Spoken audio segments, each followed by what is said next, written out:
Streams up.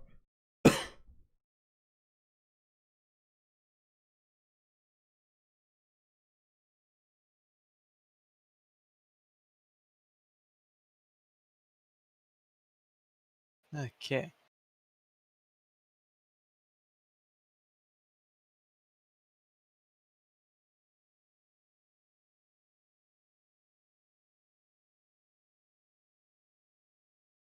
Here's a better example sentence than your kitten one. Okay. Bigger.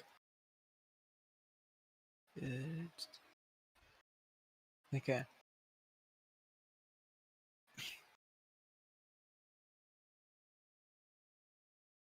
Hmm.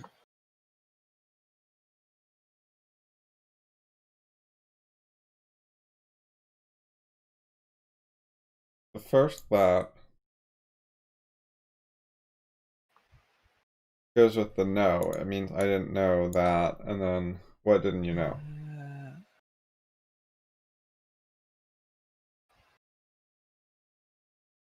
It's like, I think that. I think that the sky is blue. I think that I want a pizza.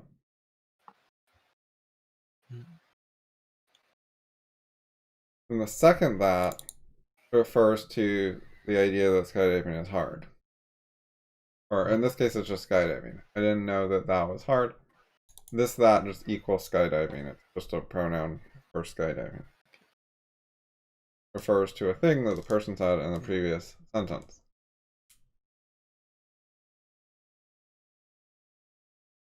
Okay.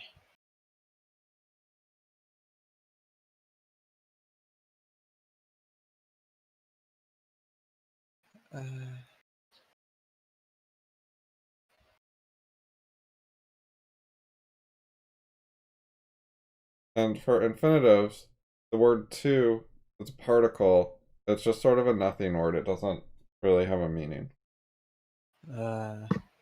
That sounds weird.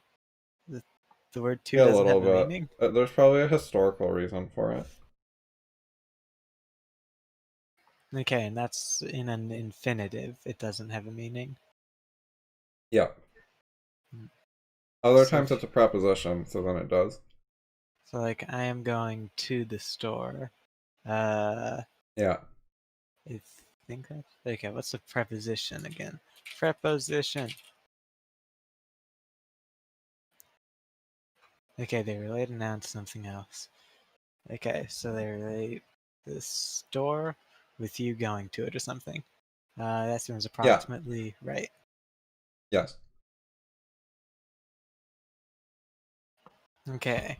Then references are referring to something else.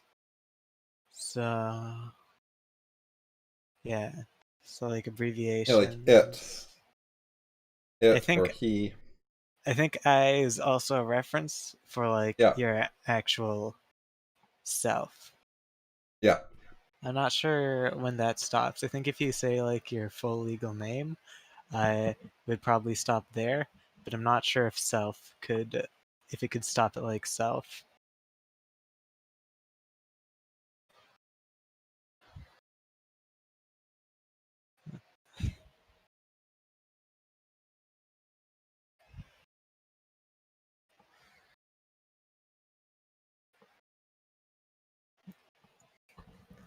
Yeah, The word and self alone isn't, you can't say like self went to the store.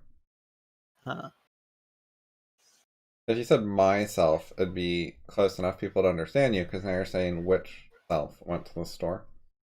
huh, But my is a reference. As like my versus your versus his, huh. meaning Elliot's versus InternetRules versus Joe's.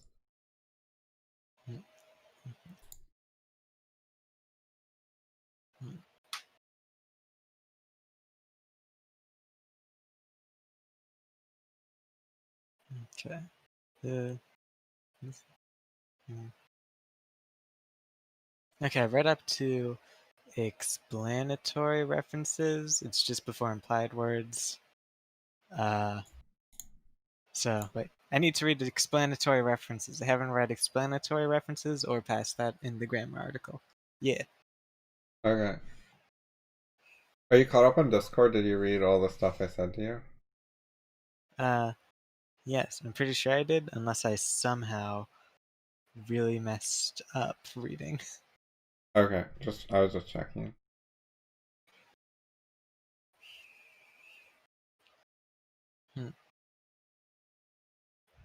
I have more problems understanding Max and Justin than I do you, I think.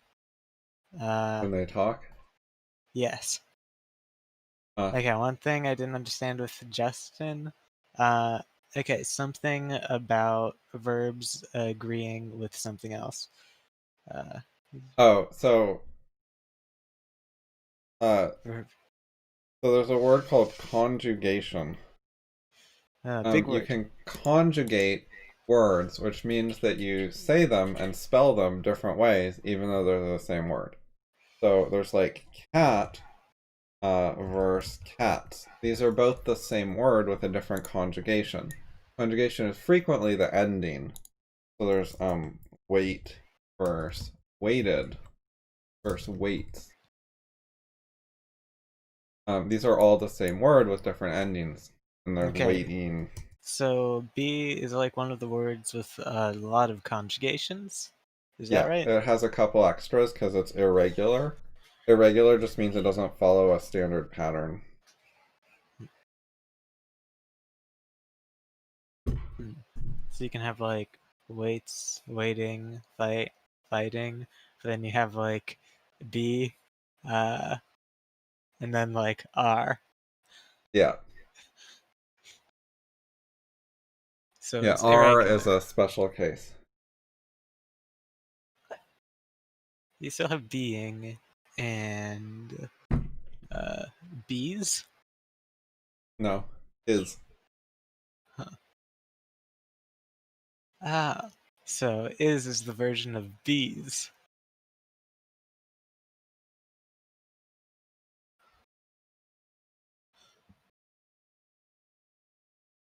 Okay. Uh, what am I doing now? I don't know. Reading explanatory references. Yes. Wait, conjugation. Conjugation. Yeah. Right. So English has been moving away from conjugation, meaning you change around the form of the word less. It's been dropping out of the language, so it's not super common. Oh. Huh. I mean, it's less common than it used to be. It's still used quite a bit. But it's used for verbs and for plurals and a Okay. few other things like possessives, like Okay. A plural is like John's multiple cat. things. Yeah. So dolphins, I think, is a plural. Yes. And a possessive is commonly the apostrophe s, which it creates an adjective that says is the owner of something. Oh yeah, I think I remember thinking about this yesterday. Uh, my name is InternetRules, and then if there were multiple of me, I'd be InternetRules, and if they own something, then that something would be the InternetRules. Uh, yeah, so if there's already an s on the end, you don't have to add another one in general. Hmm. So like a teacher's favorite. This would be a person who's a favorite of many teachers or multiple teachers. You don't have to say a teacher's favorite. You Ah, can just stick the apostrophe after the s instead of before it, when there already is an s. huh. But there's special cases where you add the like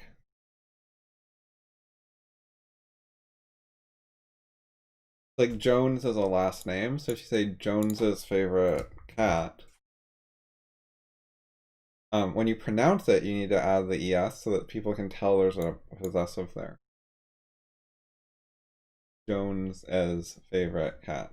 But I think when you write it, you don't have to add the s. But when I pronounce it, I would. It seems a little weird that I would pronounce something, but not. I mean, when you write it, the apostrophe tells you it's possessive. But when you pronounce it, if you just said Jones' favorite cat, it would be confusing. So you have to say Jones's favorite cat.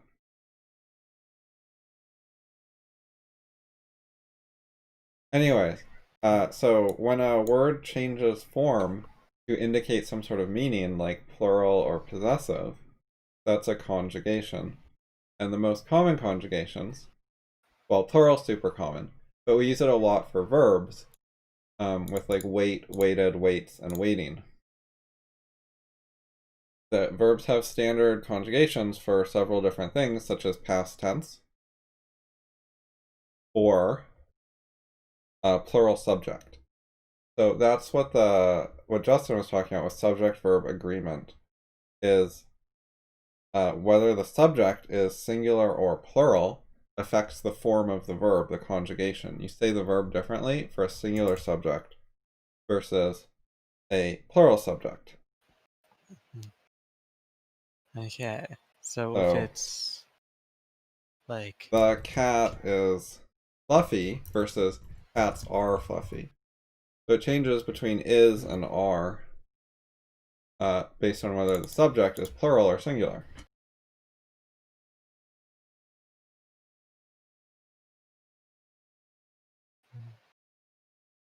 One okay, cat changes. is nice, two cats are nice. Huh. Okay, that's changing. I went, or Yeah, changes depending on how many cats there are.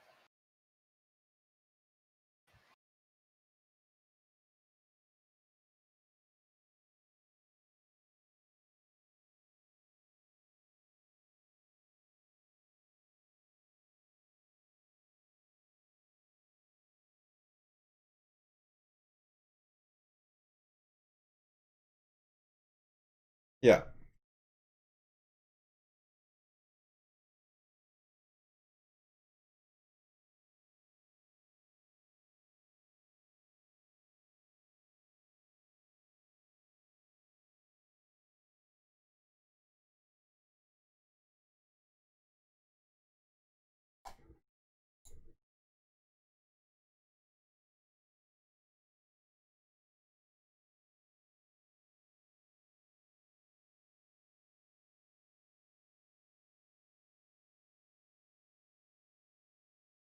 So this is subject-verb agreement, where they agree about whether you're talking in singular or plural.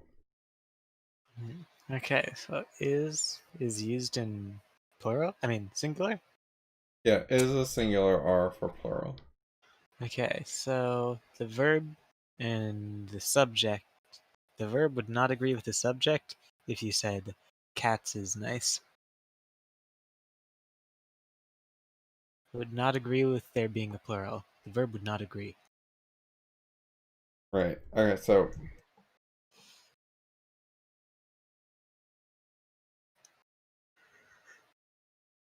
here's a good example. This is typical, because is and are irregular. So I did a different verb. Hmm. The cat runs. The cats run frequently. If it was school, they'd just be like, it's a magic rule, you move the S. Only one of them can have an S. That sounds Oh, wrong. That probably doesn't work all the time. But in these particular cases,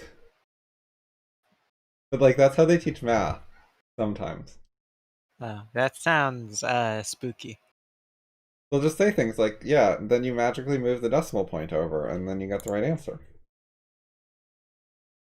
Oh, could you do that with like the 10 times? Yeah, Just say add a zero, it magically works. You don't need to understand it, just do it. yeah, kind of that's what they do. It's weird counting up with the nines, though. Wait, nines? Okay, there's some. Oh yeah, if you keep adding 9, it's weird. It goes like 9, 18, 17, 16, 15, and the last number keeps going down by 1. Uh, yeah, so you said this a little bit wrong, but I know what you mean. So Huh. after 18, if you add 9, you don't get 17, you get 27. And then 36, that's 45. Yeah. But yeah, the ones digit keeps going down by 1, because you're adding 1 too few to add another 10. Yeah. And this is okay.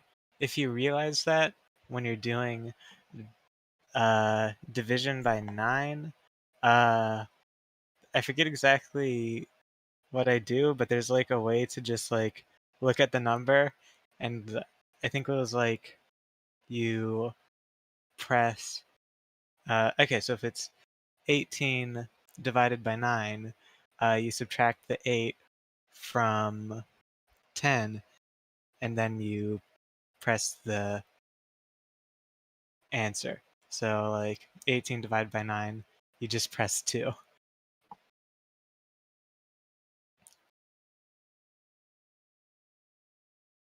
And if it was 81 divided by 9, you would subtract the 1 from 10, and you'd press 9. Uh, yeah, that'll work okay with your 2-digit 9s. Yeah. I found that out when practicing division, and it made dividing by 9 uh, faster, I guess. But then I don't know if I always want to divide by 9 or something. There's like something where doing that I think is worse for search and practice. I forget exactly what happened, but I don't think I like doing that. It's kind of just a magic trick. Like, it's a little easy to forget why it works. Hmm. Okay, so does this make sense? The cat runs frequently versus the cats run frequently? You should already, like, intuitively know this. Like, you would say the right ones. Okay. I intuitively know it, I think. Uh, I'm not sure. Okay. I'm not sure why the verb is changing. Uh, okay, so there's cat, singular, and there's cats, multiple. Yeah, like the cats are doing something, or a cat is doing something. Uh, okay, so this is something with.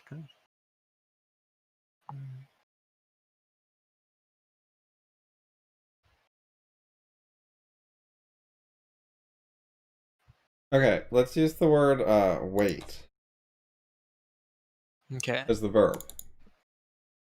So I, and then some form of wait, and then frequently. Which form would you use? okay. Normal wait. Okay, I wait frequently. What about we? Okay, right now with we, I'm feeling like it's still gonna be wait. Okay, what about you?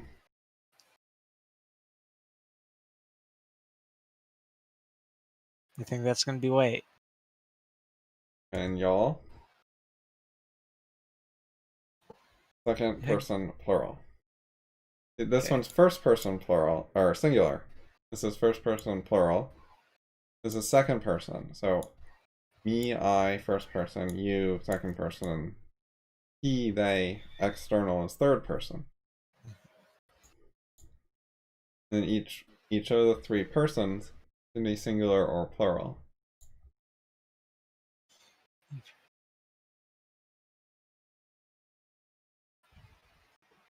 Wait, I don't think I was following. There's 3 persons. Yeah. Uh, there's I, There's you. first person, second person, third person. I, you, he. Ah, those kind of persons. So second person is like you ran away. First person is I ran away. Third person is he ran away. Yeah, and there's singular and plural. It can be I or we, you or y'all, he or they, whether it's plural or not, group or not. So I guess a lot of video games, the text in video games might be second person a lot. Like if it's describing you, the main character. Oh, I mean, some games do that. A lot don't, but it is a thing. It can be like you arrive in a dingy hallway. Also, there's like adventure books, which I think are like you go to the path on the left, turn to page like 83. So I think those would be like second person. Yeah, you take the path on the left would be second person.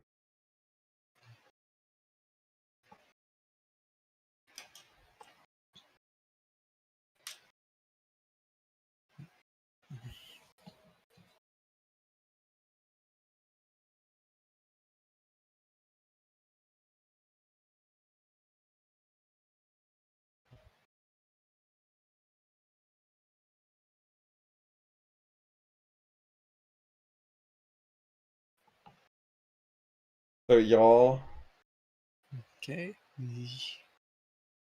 Uh, I think it's wait. yeah. He, Waits. S. yeah, I heard you. He waits frequently. It changes. And they, Wait. so it wasn't super interesting, but one of them was different.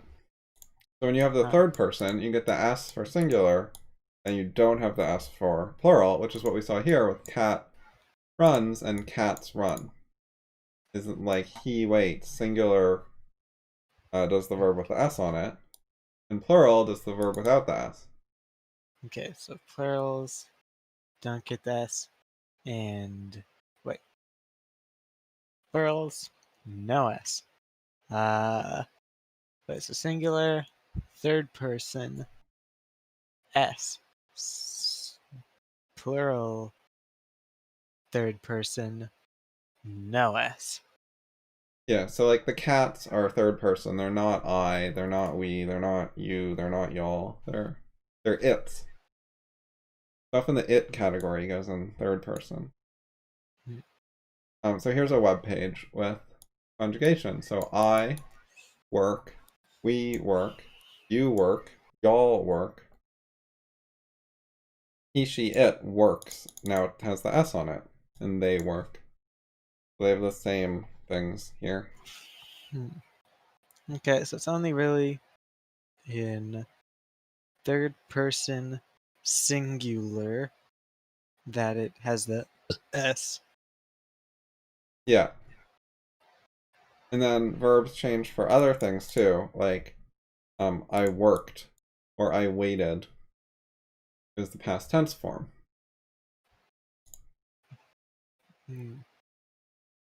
Okay, So so if someone was complaining about having to wait a really long time, you'd say like, you waited. I'm sorry you waited so long. Yeah.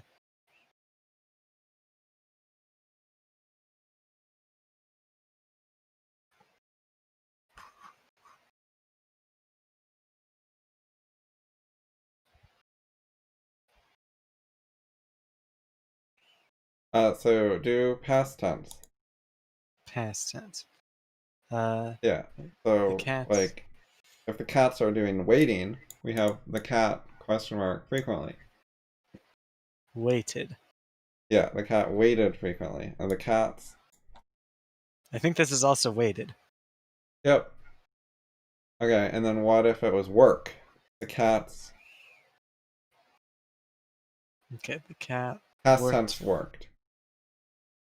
The cat worked frequently. Yeah.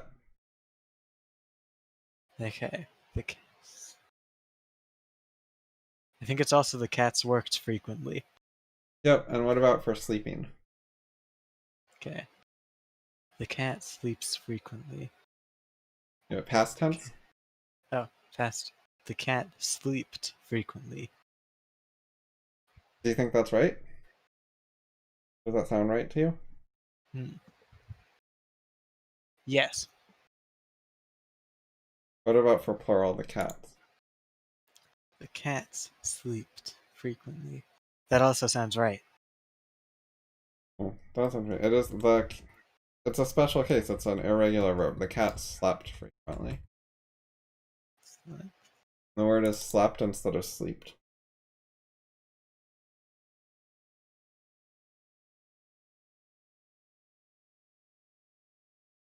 You can look stuff like that up. Huh. If you look up sleep, here it tells us the past and the past participle are slept. So past just means past tense. That's what worked and slept and waited are. Okay, now that I remember slept exists, that sounds like It the sounds right right. one. Yeah. Before, I didn't realize slept exist for when I was asked the question. Uh, huh.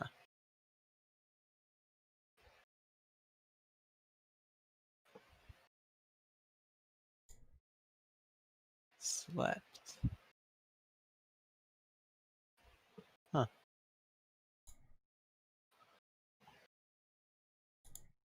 Okay, so that's the basics of verb conjugation. There's the 6 types: first person, first, second, third person, and singular, plural, and present, past. These are the main verb conjugations. Let's hit pause share.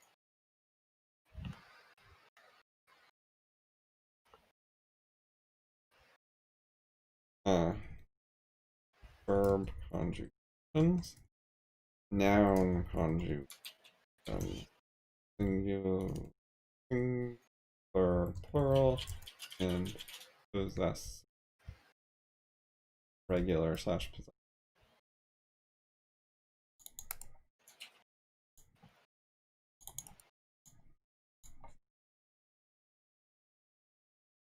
Does this make sense?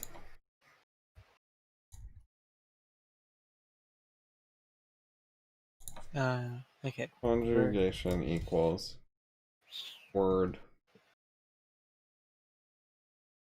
spelling, and pronunciation changes, but still basically the same word. Okay, so first, second, third person. So I went to bed. He went to bed. Uh, he went to bed. Okay. Singular, plural. Uh, okay, so first person singular. I just did all the first person singulars. First person plural. We went to bed. I think we is first person. Yeah, we is Okay. multiple first person. Second, you guys, y'all, Yeah, you y'all guys went to is more bed. common wording than y'all. Yeah, I only really think of y'all as like a Texas thing. Yeah, it fell out of favor.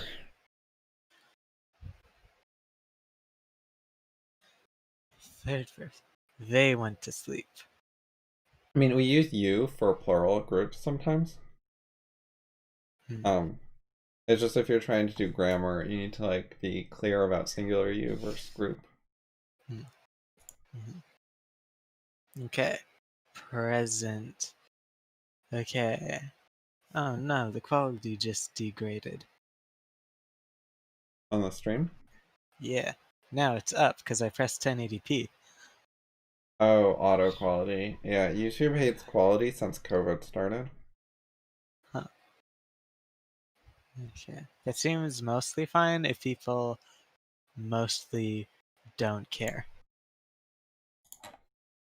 I mostly do care, and I got a plugin for Chrome to auto boost my quality that doesn't work every time. Huh. Because there's no hotkey for it, and I don't like having to click the mouse all the time. I watch a fair amount of videos that have text in them, and low quality plus text doesn't work well. Yeah. If there's no text, then I don't always change it.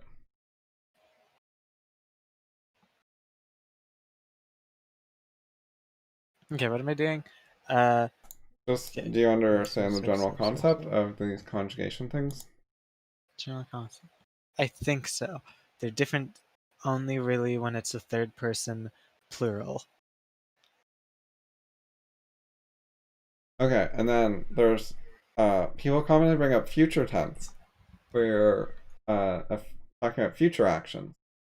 So I ate past tense, I eat present tense, and I will eat future tense. But this one is not a conjugation. Do you see the difference? So I will eat later. Then, wait, what did you say? It's not a conjugation Conjugation.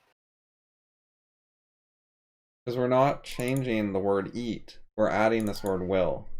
So adding it a separate word is not a conjugation. It's a different way to express meaning. So if we want to say future, instead of having a special form like edify,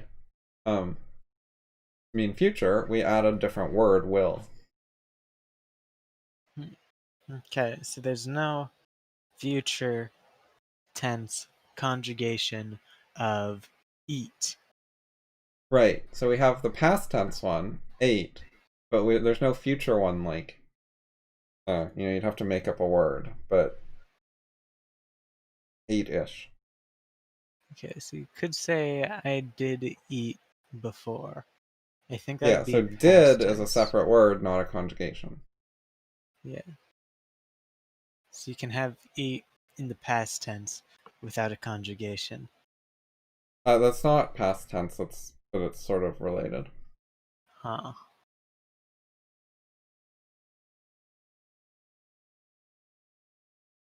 Okay, I'm not sure what tense is, but I Uh, think it was referring to the past when you said I did eat. yes, I was referring to the past, but it's past tense is the specific thing I ate. Like it's Huh. called simple past sometimes, but there's different tenses that tell you different information.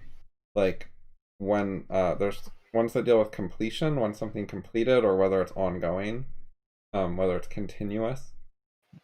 Like I am eating, it's ongoing. I was eating.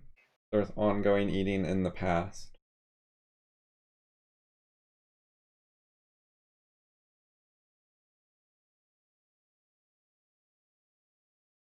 Yeah, you can say was, is, and always will be as well.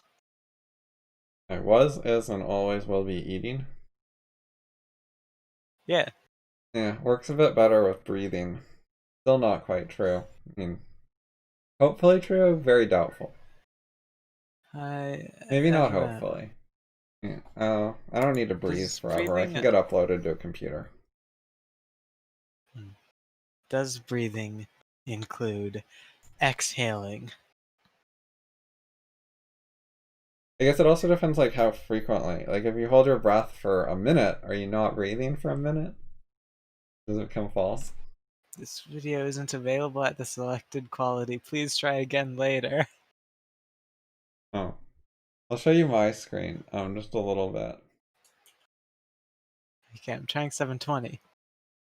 Okay, it seems to be available now. Just read this message.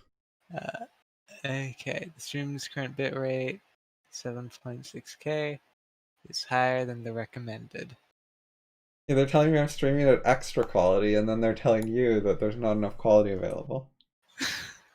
Oh, huh. I'm gonna try 1080p again. Uh, okay, it seems to be 1080ping, but I'm not sure if it actually is 1080p. It says it's at currently 1920, 1080, 30 FPS on YouTube Stats for Nerds. So I guess it is. Okay. So those are conjugations, a little bit. Okay, conjugation. Is there any verb with a future tense? No, Oh, not as a conjugation. You just have to say will. there has to be one. I mean, maybe in like Old English, an obsolete one. I don't know. Huh. Or you could switch languages, like find a Latin one probably. Let. Latin has more conjugations than English. Huh. Latin, more conjugation. Wow. Yeah. So.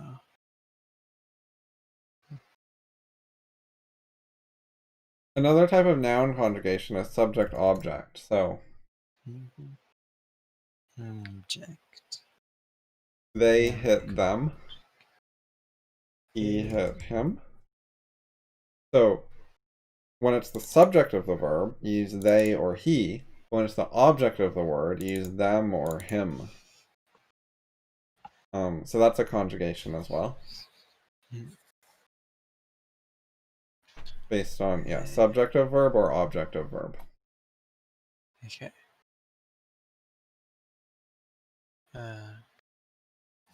Okay, so depending on if it's the subject or object, depends on if you use one form or another form.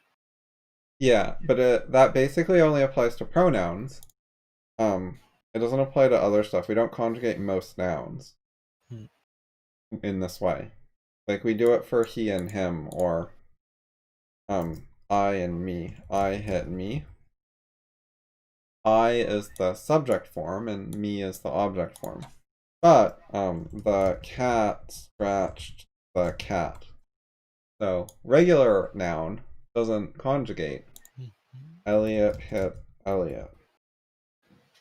It's the same before for the subject and the object.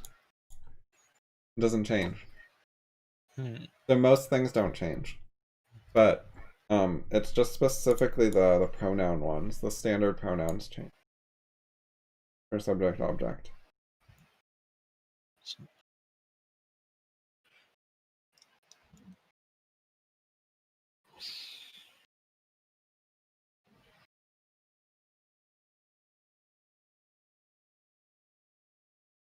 It could be like Joe hit Elliot, Elliot hit Joe. Okay, Subject, so it's object like, are same, doesn't matter. okay, so it's only really pronouns that change depending if they are object or subject. Yeah. It's just a few common words, but we don't conjugate anything else for it. We might have in the past, but we don't now.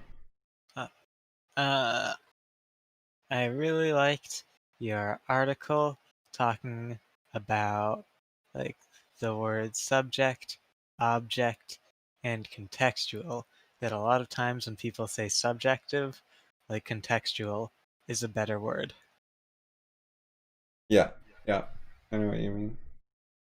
That was my main takeaway from the article. Like if a box is on your left, it's not subjective, it's contextual. Yes, leftness depends on context of where you are. Yeah, the other thing I think it was in that article was about it relates to the grammar subject and object. So if it depends on who the subject is, like liking vanilla ice cream is subjective in that you could say, Elliot liked vanilla ice cream. Joe liked vanilla ice cream.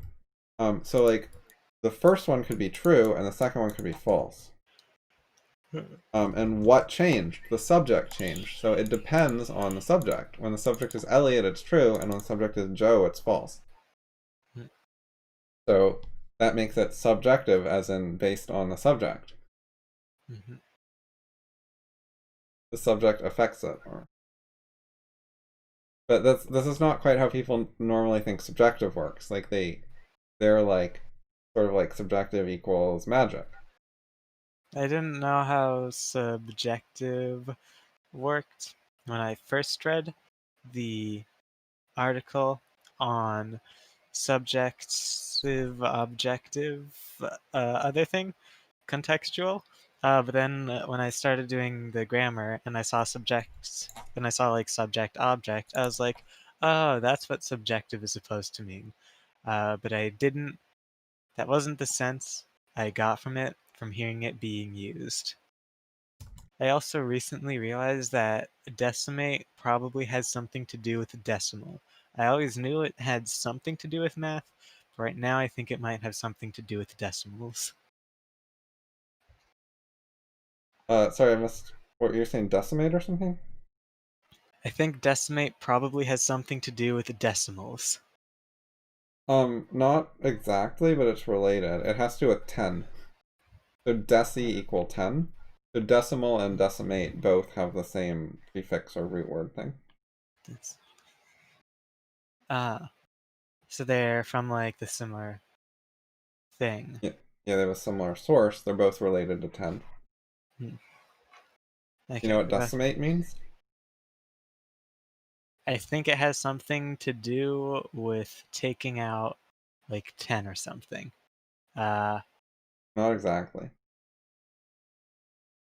I don't know. Usually it's just meant to like be a synonym, a similar word to destroy. Yes. Yeah, people think it means destroy or like screw up or fuck up or wreck or something, which is correct. Um, then if you ask them like specifically what it means, they might think it means like kill 90%, like really, really fuck them up. Because that's sort of the flavor of the word. Then if you look up what the word actually means, it means kill 10%. Ah, And the reason it has a flavor of being so awful is because 10% death rate is actually really fucking awful. That's a big deal.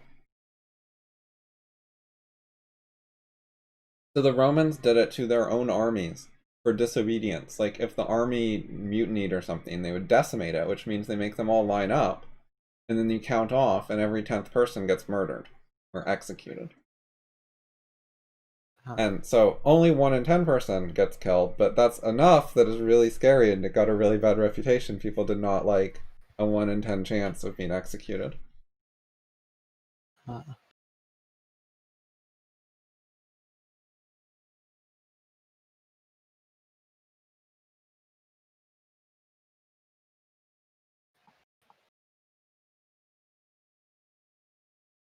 Yeah, that sounds bad. Yeah. Okay, so um Elliot liked mud as false. I changed the object. I left the subject alone and I changed the object and suddenly it's false depending on the object. So I think that's kind of funny. Like, of course, varying the subject or the object can change it between true or false. Right. So, Elliot liked mud is an objective statement, and it's Yeah. subjective. If you change the object or the subject, you might change its truth. I didn't notice that, but now Subjects and that objects are you. both very important to whether things are true. Wait, can it be verbjective? Like Elliot disliked mud. Yes, if you change the verb, you can also change the truth of it. Okay, so sentences are subjective, verbjective, and objective. Yeah, they're kind of just wordjective. If you move words around or add or change them, you can get different answers. Hmm. They're really quite picky about words. Like changing one word can totally change sentences around. Hmm.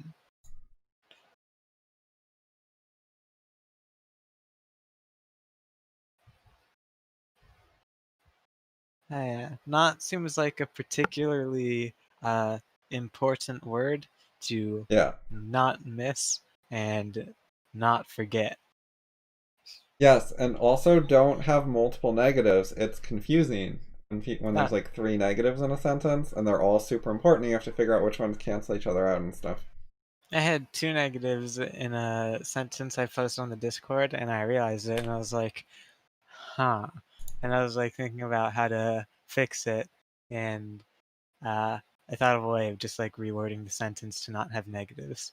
Uh, but I just left it as two negatives because I thought it was like an easy enough one to People are understand. so confused about double negatives partly because it's different in other languages, some languages. In some languages, if you say a negative twice, it just emphasizes it. Like if you say something is bad twice, people are just like, oh, it's really bad. Oh yeah, Instead that of can flipping. happen. That can happen sometimes with So don't. Like, don't do this, don't do this, don't, absolutely don't. Like it's that's it's related to lots of negatives. trees.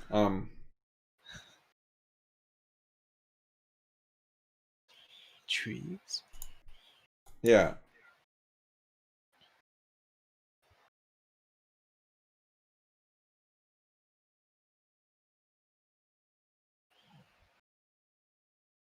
So ran, not, not. So this tree, you have two negatives, but they're both just telling you that ran is negative. That's not Hmm. how English works, though. In English, we'll have ran, not. The left one, the red one, would be like emphasis. But this one, see, this not modifies this other not. This is what causes it to flip. We're saying Hmm. not, so that means true. But this is just saying not ran and also not ran. It's like redundant instead of flipping. Uh, Does this make sense? yeah. So one's redundant. The other is changing the meaning of the other not.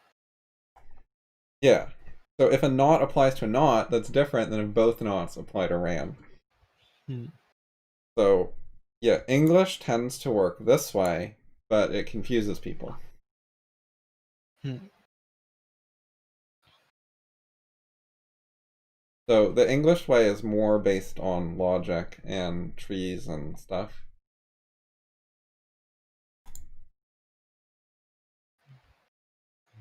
And it's Trees. I think Peikoff talked about this. I think he said it's because English is more positional. So in English, if you put two words next to each other, usually like I not ran. In English, where like every word modifies the word next to it in general. We see Hmm. like we see not, and we're like, this not modifies this word because it's the one that comes next. And then this one modifies this one. Whereas Hmm. in a different language, oops, I didn't mean to delete that. Okay, so each one modifies the next one. Then in a different language, they'd be like, both of them are modifiers for ran. You can imagine a language where they're just like ran has two modifiers. Yes. But in our language, we see the first one and we're like, oh, it can just modify the thing directly next to it. So, yeah, Peikoff said it's because we're more of a positional language instead of a conjugation language. Um, some languages, instead of having a lot of information based on where words are, like the ordering left to right, they do more with word endings. And So, like the order of the words matters less, and the form of the words, the conjugations, matters more to give you information. hmm. So the more we base things on position, the more the double negatives goes the way we currently do it.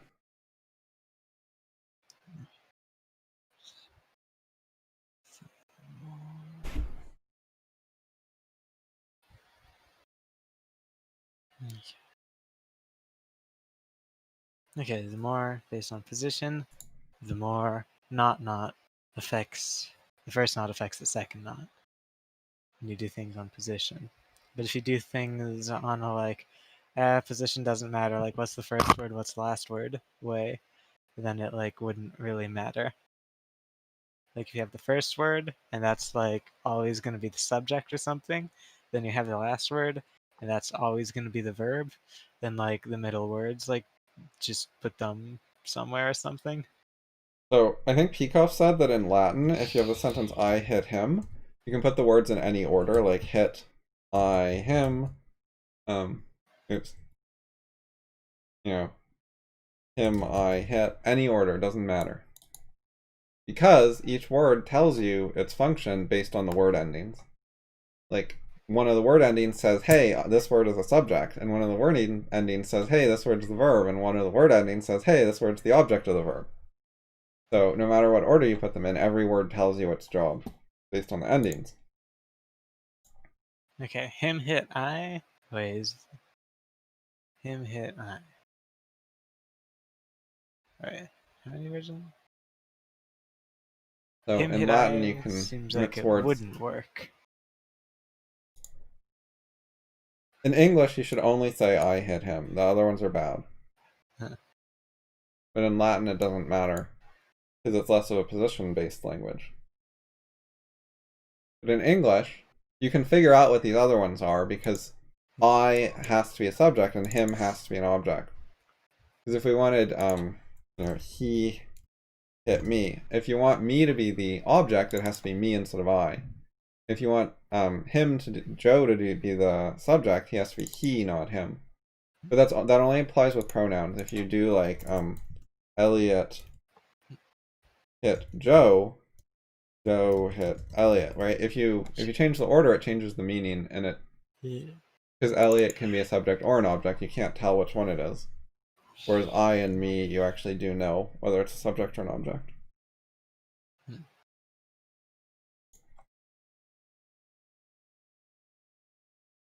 Okay, so part 3, verbals. You get the general idea with references? I think so. Did you look at implied Yeah. words? No. Okay, that's okay. Let's go back to verbals more. Verbals more. Okay. References is like a word referring like some things and they refer to something else. So some Yeah, things could be like a group of words. Like that's something was referring to like a bunch of words. Like there's some words, they're in a bunch, and that's the something. here's a bunch of pronouns. Her is referring to like Cindy. Mine is referring to like uh, I, InternetRules, own this. Yeah, And this is referring to a keyboard I just touched.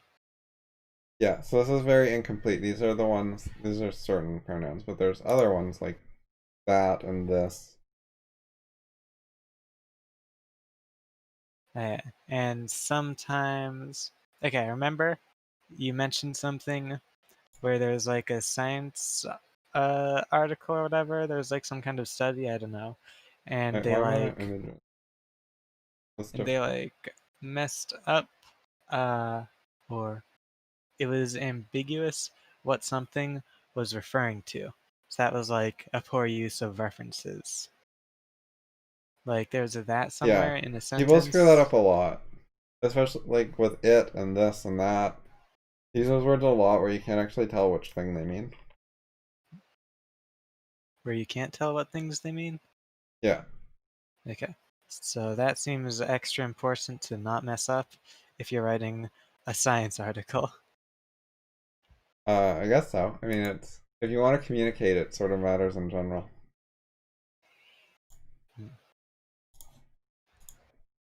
Okay, so verbals.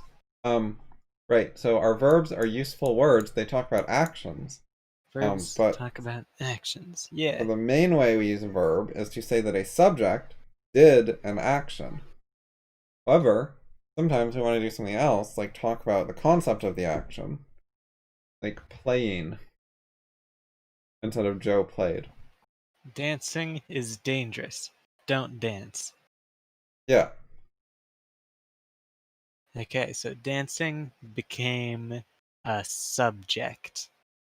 Yep, that was a gerund. Oh, it's gerund. I thought it was gerund or I'm pretty sure I gerund. said gerund a lot of times, and people kept telling me that was wrong. I had no idea what it was. I saw the word for the first time in this article and I was like, what the fuck is that supposed to be? So I kind of just pronounced it like the M1 Garand rifle, I guess. Like so similar I to want to it. play this.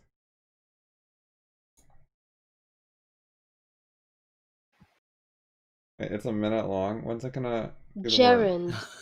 There we go. Gerund. Gerund. Okay. Gerund. Yeah, so it's a soft G.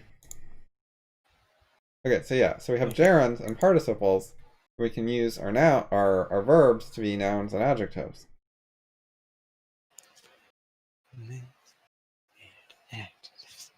So you could have dancing bears. Bears that dance. Yes, or playing cards. Cards that are for Cards that playing. are. Okay, and you could be playing cards, where you have cards and you're Joe playing them. was playing cards, yeah.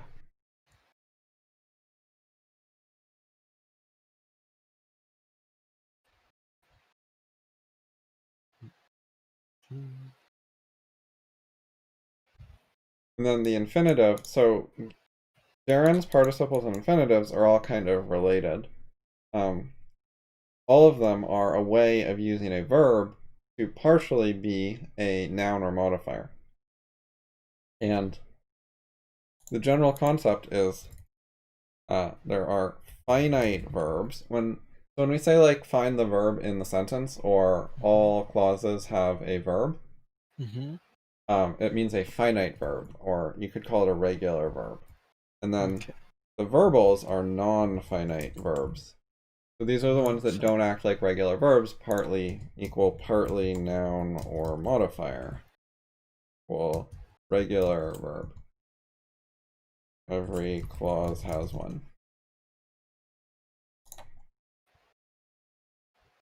Okay, there's one thing I'm not sure about with like I was dancing.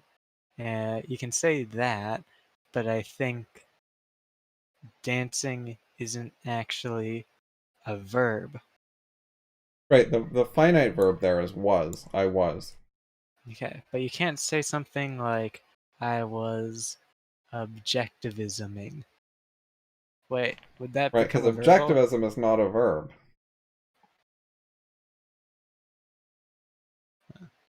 Okay. Ing. Does that turn a thing into a verbal when you have ing?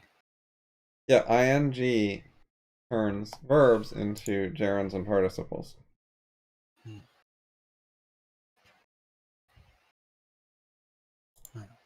So you can't have objectivisming because it's not a verb.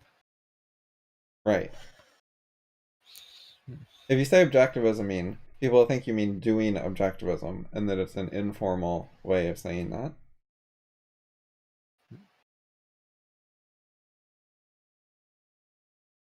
Okay, so the word infinitive is very similar to the word non-finite. Infinite, non-finite, same thing. Make sense? Okay, so in is like negating, then you Yeah. have finite, which something.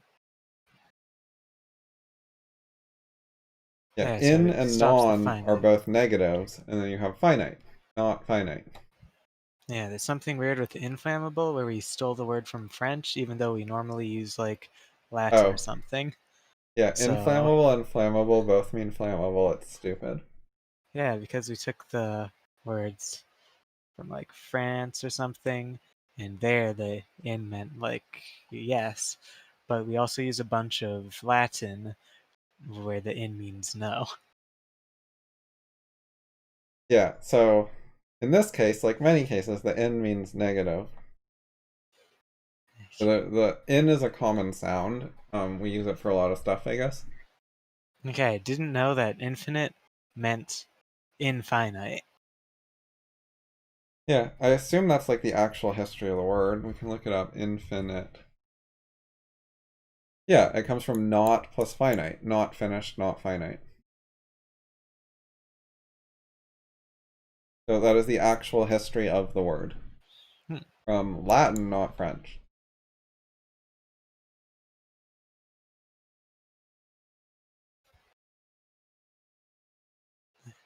No. Okay. Okay, Yeah. so the point is, infinitive equals non-finite verb. Regular verbs are finite verbs. Gerunds Okay. and participles, verbals, are also non-finite verbs, so similar to infinitive. Okay, so why is it called finite versus infinite? Finite verb equals, it's like specific action actually happened with a subject doing it. So Okay. finite verbs are specific, they're giving you particular info. It's limited in what it's telling you. Like Joe went to the store means an action happened. Joe is the person who did it. We're telling you about a particular single action. So like a single thing is not infinite. Whereas infinitive equals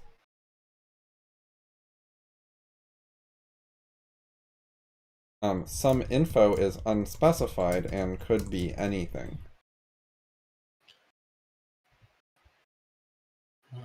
So we're leaving something out and it could be anything, which means there's like infinite possibilities.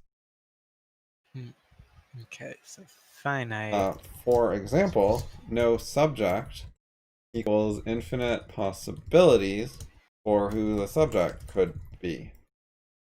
Who or what.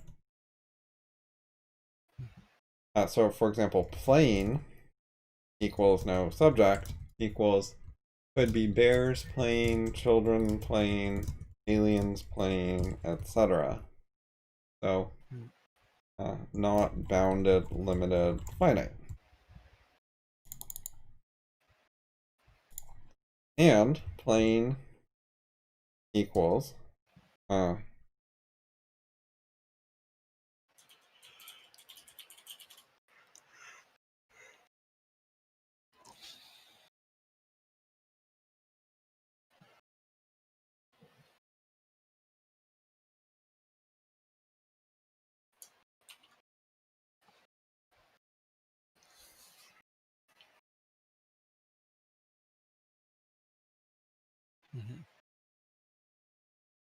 right, so in addition to the subject not being specified, the time is not specified. When we talk about playing as a concept, it could be future, past, whatever. So He was playing, he will be playing, he is playing. That makes them talk about when it will be.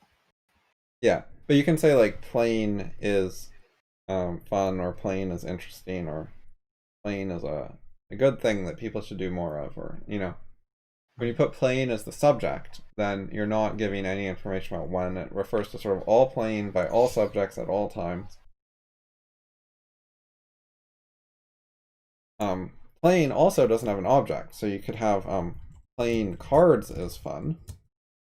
Now the object is specified, but it's still non-finite. No subject and not referring to a particular action actually happening. What happens if you do playing cards with John is fun? So the with John is a preposition. It's a modifier you're tacking on, but the playing itself isn't telling you that information. Huh. But it gives you very similar information to the object.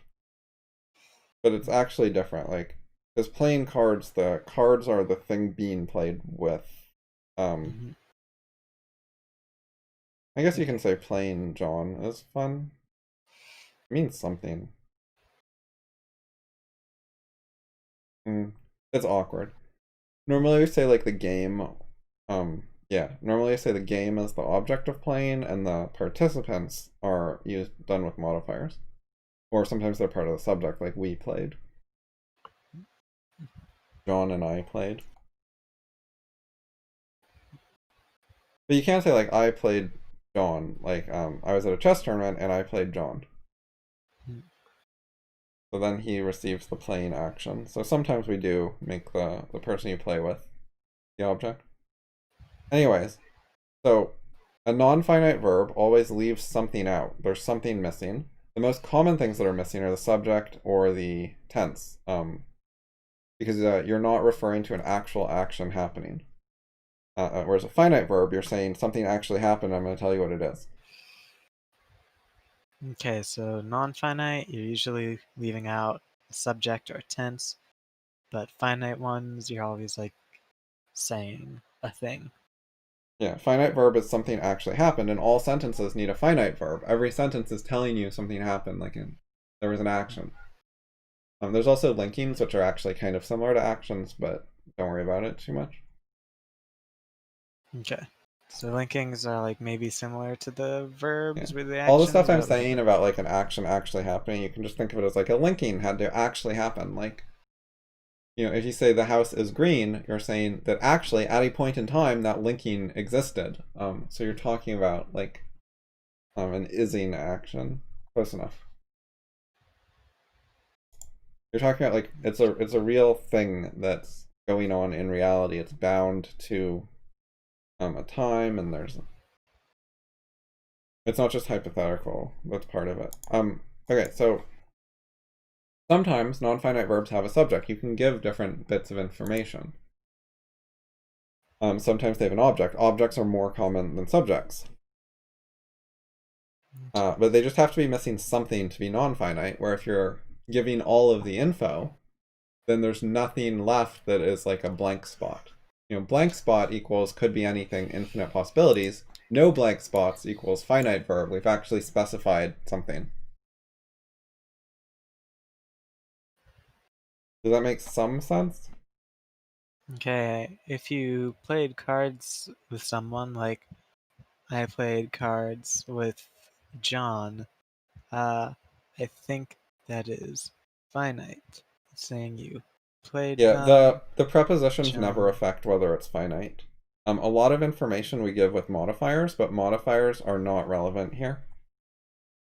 Okay. We're And only then, looking for whether it's finite at the tense and the conjugation and the subject and the object. And basically look at other verb words, but you don't need to worry about adjectives and adverbs. And you need to worry about nouns for if they're a subject or an object. But if the noun is something else, like in a positive, which means using a noun as an adjective, it doesn't matter. And if the noun is in a prepositional phrase, it doesn't matter because then it's just part of a modifier. okay, so the finite is specifically talking about like the verb having time. Wait. Okay, if you just say I ate, that's a full sentence. It's a simple sentence. Yep, it's got a subject and it's got an action that actually happened. Like when you say Okay. I ate, you're talking about actual eating action. Whereas when you say like playing is fun, no one played the game. Huh. No one actually did playing. That's not an action that happened, or you're not claiming it happened. Okay. So, like, it is a thing that actually happened. And if you said, I will eat, that's a sentence, and the will, I think, is affecting the eat. It's like saying something about the eat. Wait, what's will? To Yeah, the don't dictionary. worry about well. It's not actually that interesting. It just makes things more confusing. Oh, okay.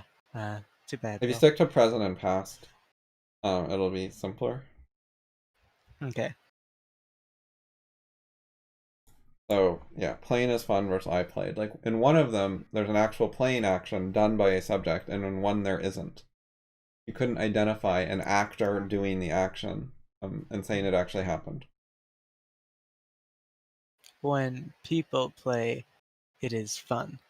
Is that an actual thing that happened, or is that still like, When people play, it is fun. yes? Yeah, so that is it's a finite verb, and you've made a more difficult sentence. It has two finite verbs. Huh. So basically when is a conjugation, you're combining two clauses. Yes, people play. So you can see people play can be a sentence by itself, and it's fun can be a sentence by itself. So you have two different sentences combined into one.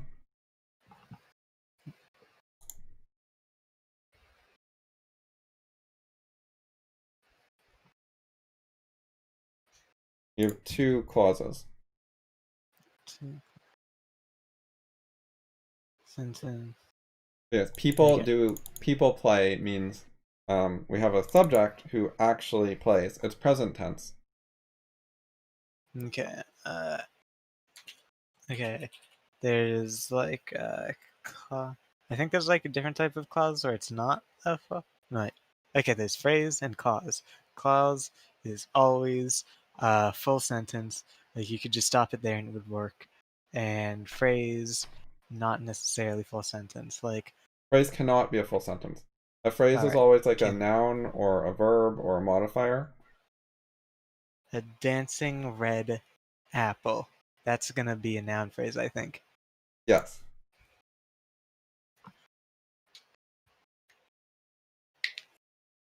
Okay.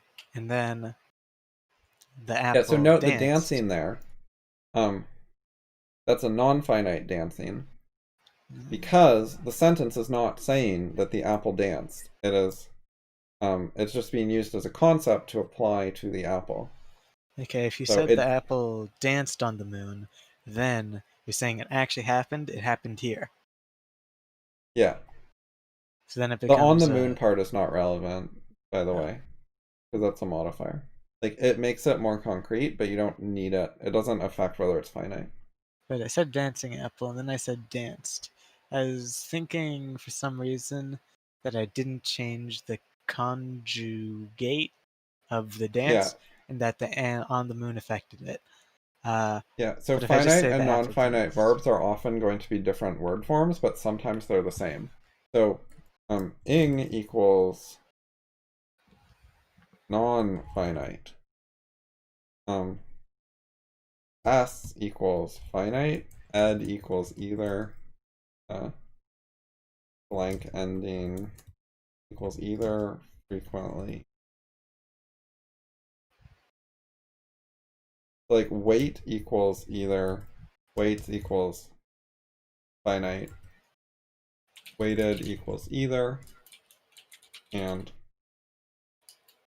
weighting equals non-finite. Okay, In general, you'll find the ed ones are usually finite. We use past tense a lot. ed. The weight one could easily be an infinitive. We don't use present tense nearly as much as past tense. Okay, weighted is usually finite. Uh, is that what you said? Yeah. Okay.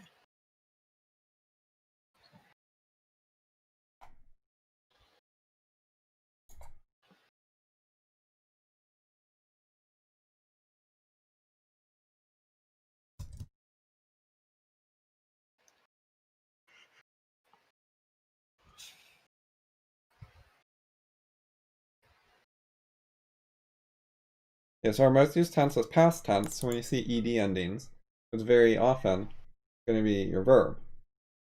The biggest exception is for be. We use is a lot, present tense linking. But like if it's an action verb, we more often say I ran instead of I run. You can say I run, like I run frequently for exercise. That's a fine sentence. But we more often talk about I ran, like I ran home. Mm-hmm. We talk about the past a lot.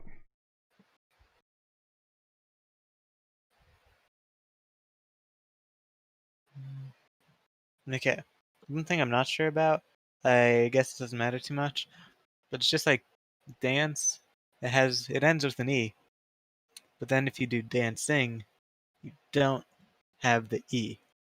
You replace the Yep. e with the ing. Yeah, the silent E goes away. It's just special magic English spelling. So that actually is just special magic rather than a reason. I mean, I wouldn't call it's not completely random, but it is somewhat just a special rule. Hmm.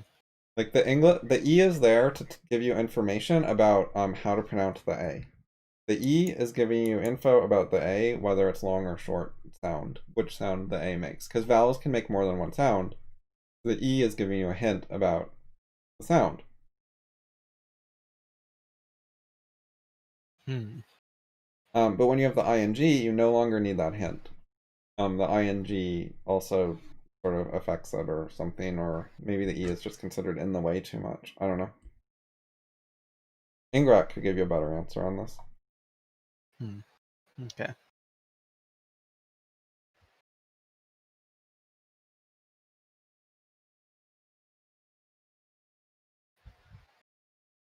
Hmm. Where am I? Implied words. Okay. Conjugate. Conjugates? What's the plural of conjugate?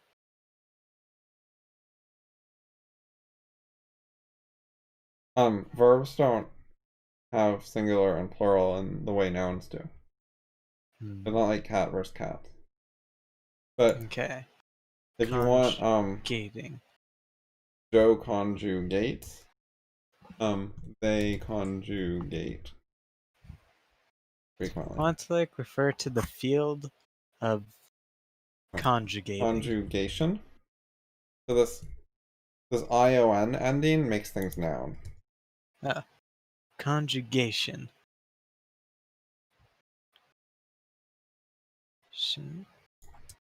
The tion ending is a noun ending.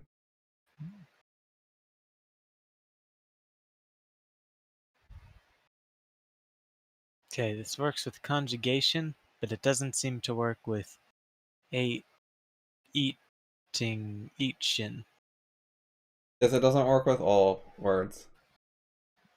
Huh.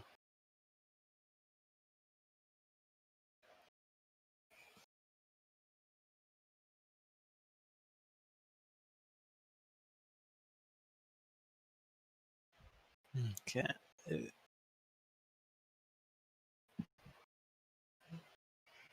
Yeah, there's a lot of word ending things that work with some words, but they're like a common pattern, but they're not used for everything. Like there's the ly ending equals adverb. There's if I equals.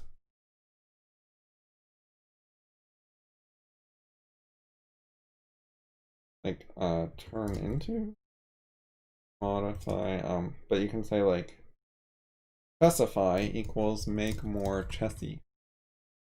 Y equals adjective. I mean, so chess is a noun, but then chessy is a adjective. Hmm. I think it means chess-like, like cheesy versus cheese. You add on the Y, and you got cheese-like, and it's a modifier. And these are like rough things, but there's a bunch of common ones. You get used to them. Okay, so we went over infinitives, or verbals, some. So let's go to here, and you can try some sentences. And we'll look for ones that use verbals. Like, try to do a tree of this one. Okay. And try to see if you can find any. Try to label finite verbs and non-finite verbs, if you find any. Okay, finite verbs, non-finite verbs. Okay, so we'll treat this one and verbs are non-finite. Oh god, where are you, tree? Tree, go here. Zoom out. Okay. You're gonna be uh,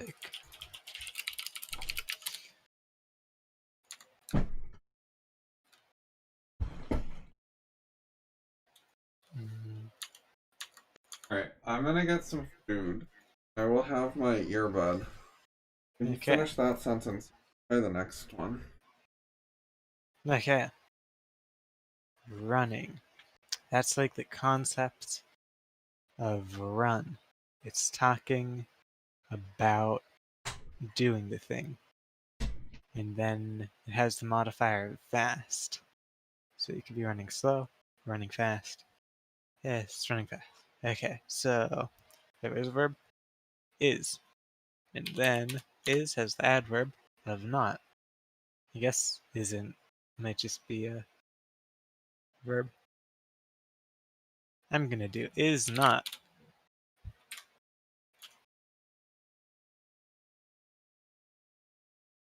Is not.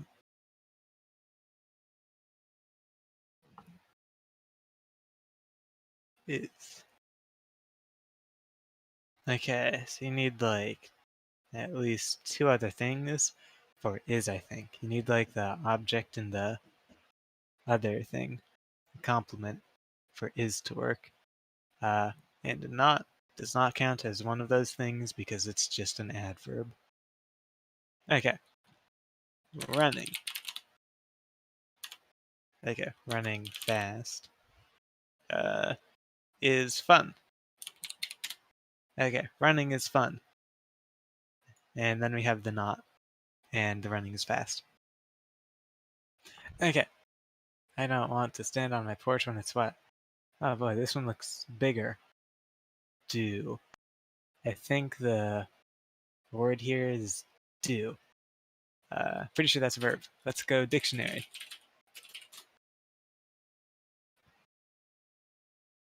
Yep.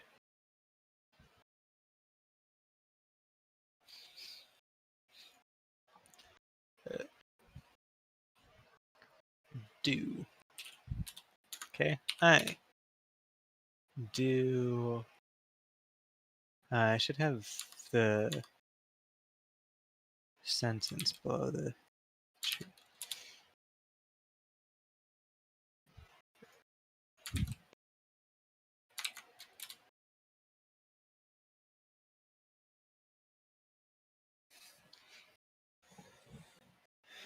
Okay, I do. And then I do what? I do want. Is that it? Okay, what is it? Oh god.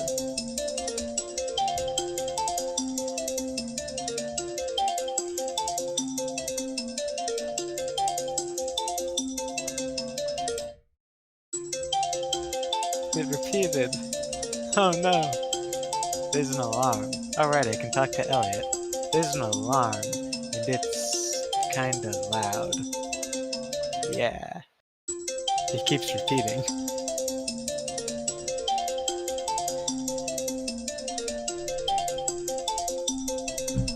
Okay, I came back for the alarm.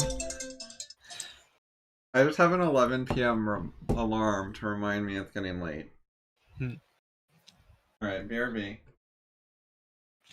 Okay, I do not want to stand on my porch when it is wet. Okay, I think I'm... Okay, I feel like there's something conjunction happening. I don't know. Find the verbs.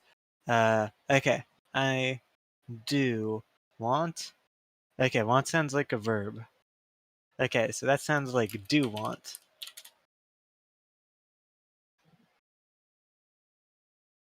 Okay, and then there's the word to. Do want to, and then to is like a preposition or something. Okay, so do want to.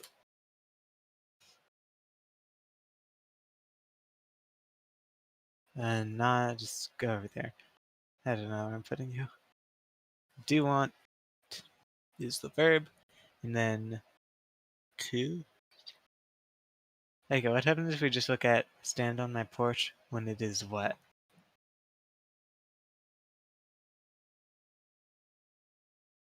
Okay, so stand on my porch when it is wet. So where's the verb? Is? Can stand be a verb? I don't know. Stand. Definition. It feels like it can be a verb. But I can't think of an example. Okay. First definition is verb.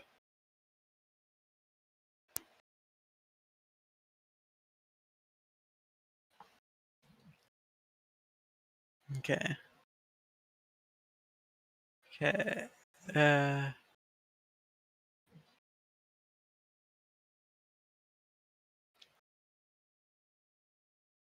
Okay, I feel like the main thing is I do not want to stand on my porch. Okay, I do want to, and then 2 is gonna get stand, and it's gonna be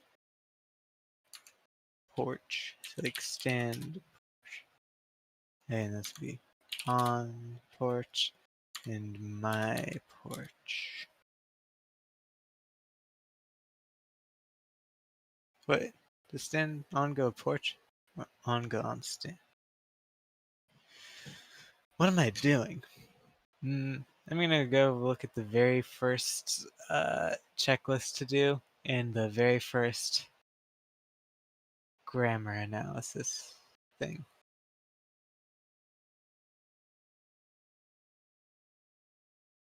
Okay, it was something. Find the verb, then you find the subject, then you find the object, and then do modifiers. Okay, I do not. Okay, so do want. Yeah, that's the first verb. Then I's subject of do want. And then what's the object? 2. Okay, that's going to be like the object phrase or object clause. Could you have like a object clause like that? I don't know if you could have an object clause. That sounds like a weird thing.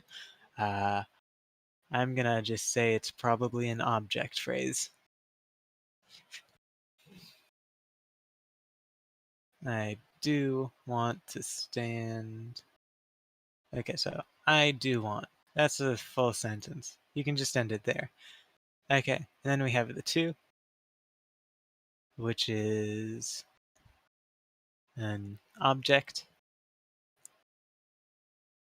And it's also a preposition. A preposition links. I thought it was a noun to a noun. Preposition. But this is not a noun. Oh, a noun to something else. Okay, yeah, so that can relate it to a verb. We've definitely done prepositions to verbs before. Okay. To stand.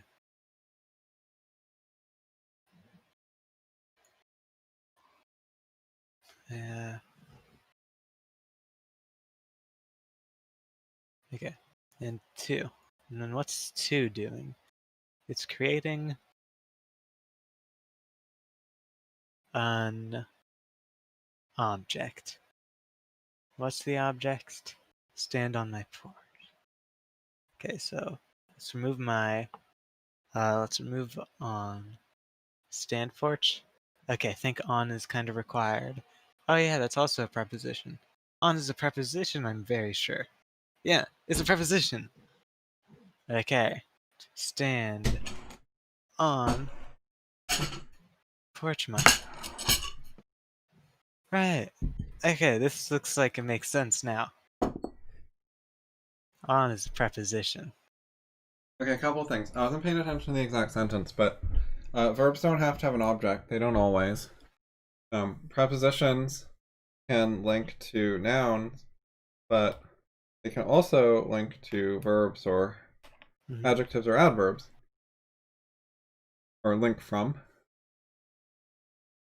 They connect. A preposition connects its noun to any part of speech, or Preposition. Prepositional phrases are modifiers, but they can modify whatever. It's not just nouns. Modify. What? Yeah. Okay.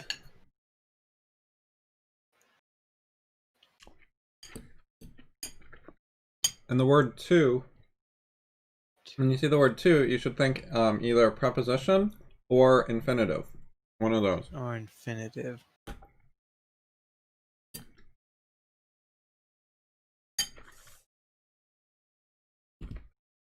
Okay, so I might want to be worried if this is like to stand, but I don't think it's to stand. Go back to the previous one for a second. Can you mark finite verbs and non-finite verbs?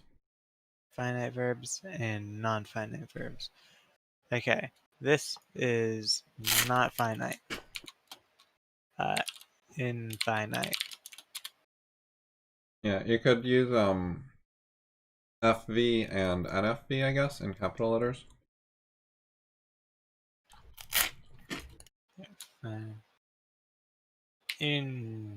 Infinite verb. Okay. How about NFV for Uh, non-finite verb? Not finite verb. This isn't okay. We talked about a lot of action verbs with the finite thing, but I don't recall talking about Is be. actually easy because they have different word forms. So is, am, are, was, were equals finite. I think I left something out, but be, then, been equals non-finite.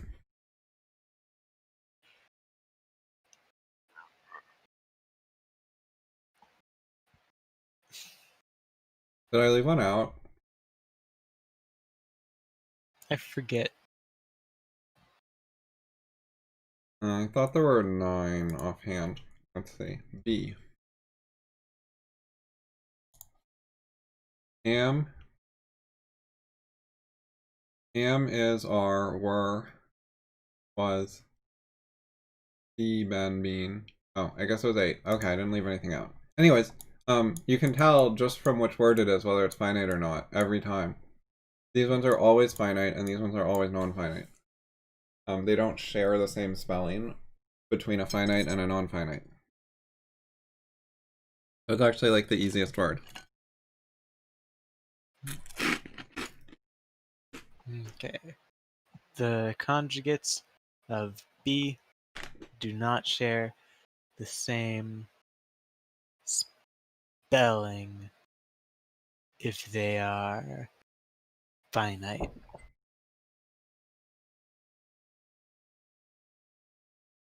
The finite versions and the non-finites don't share any spellings. Oh, okay. Don't share any spelling. Okay, so is finite. What did I just do? F. FV for finite verb. Verb.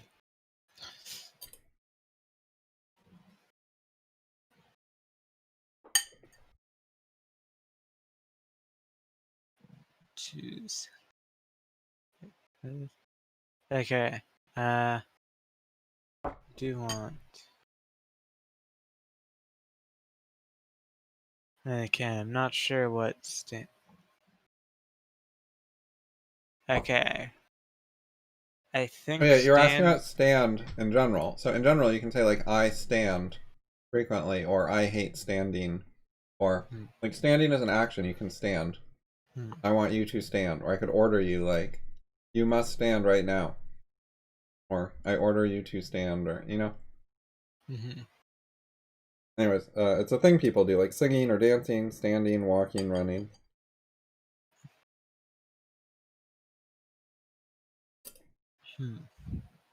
Okay. So here, I think it's talking about stand as more of like a concept. It's not saying he did stand. It's not like any actual thing that happened. It's just saying he does not want to stand. He doesn't want to Yeah. do the action. So that So makes me think non-finite verb. that's correct. This is an infinitive. If you see to and then a verb that's in the right form to be an infinitive, then it's gonna have to be an infinitive. If it was a preposition, it couldn't have that form of a verb after it. You know, prepositions need a noun after. If you saw Right, they standing, connect a noun. you'd have to think about it. Because standing, first of all, cannot be an infinitive because it's the wrong form.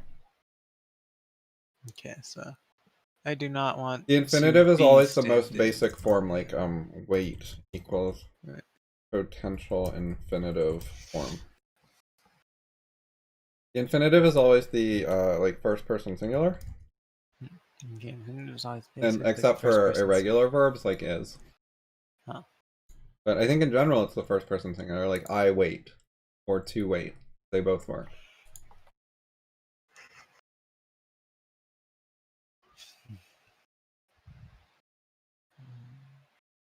It's the basic form of the verb, which we use for infinitives, and we also use for first person singular.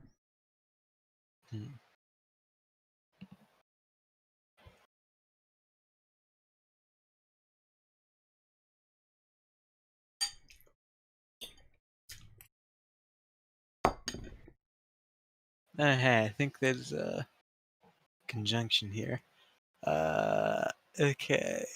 Coordinating ones are fanboys, and that does not include a W. Okay, so this must be a subordinating conjunction, assuming it's a conjunction. What does a conjunction do? It conjoins two simple sentences into a complex one. Okay, so it is what is. What it Okay, and is a finite verb or a non-finite verb? The be, being, and beings are the non-finite ones. So is has to be a finite one. I forget what a finite verb is. It's something where it has, I forget.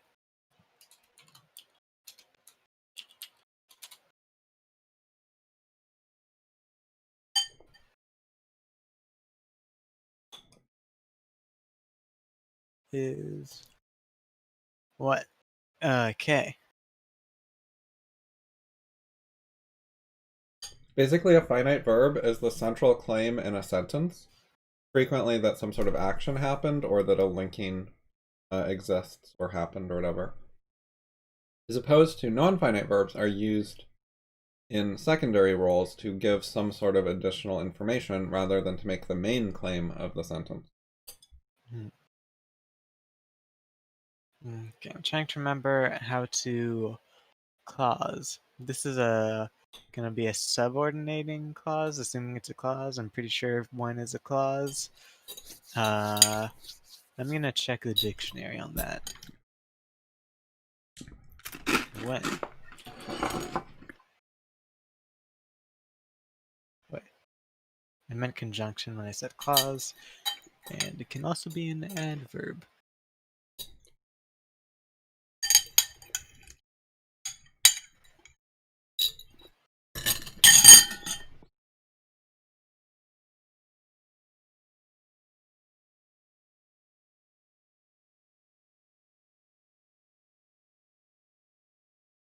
Okay. When? I feel like you're supposed to go here, then you go here. I'm gonna look at the conjunction quickly and see. That's right. We connected together. Okay, so he does want, but only when it is wet.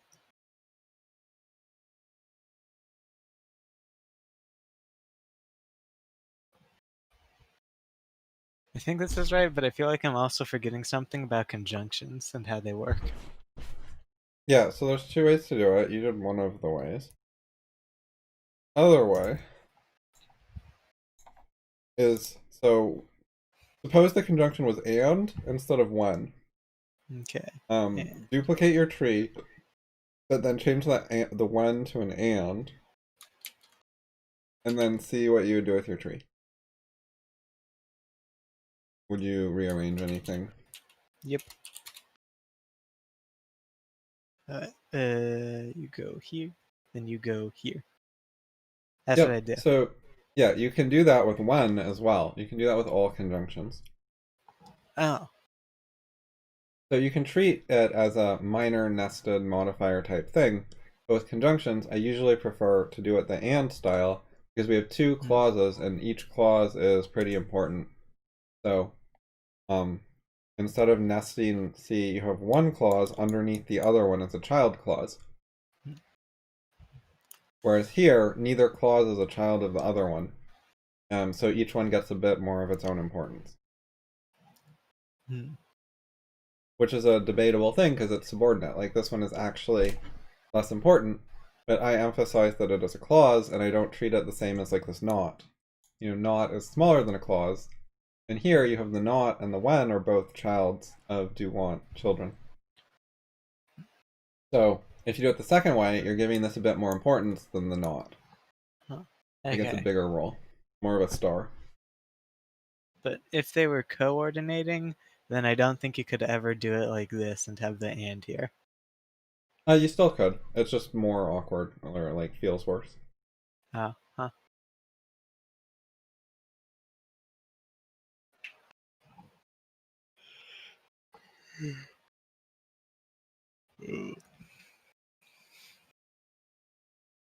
Okay, so do want finite verb, non-finite verb?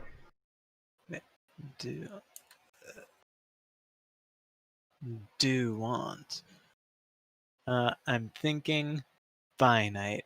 I think it's like one of the main claim things that you're talking about. So think of it like the that. The root is always going to be the finite verb will be the root of the clause. It'll be the root of the whole sentence unless there's a conjunction above it. So do want is technically it's two words. So do want. So what they're actually doing, and a lot of grammar stuff doesn't even teach this, but want is a non-finite verb, and it is the object of do. So want here is an infinitive noun. Infinitive and noun. So it's a verbal, it still has part of its verb characteristics, but it's also an object of do, so it's partly a noun. Okay. It's in the infinitive form. I think the want is answering the question of what kind of doing you're doing. So like you could do hating, you could do dance, you could do stand up. It's actually not. Oh. You keep saying words with ing endings, but the want here doesn't have an ing on it. Yeah. Do is actually like it's sort of the most boring verb in the world. It doesn't really mean a lot. Like do means act, but that's what verbs do anyways. So it's frequently used for emphasis, and it's frequently used for when you want to throw in a negative.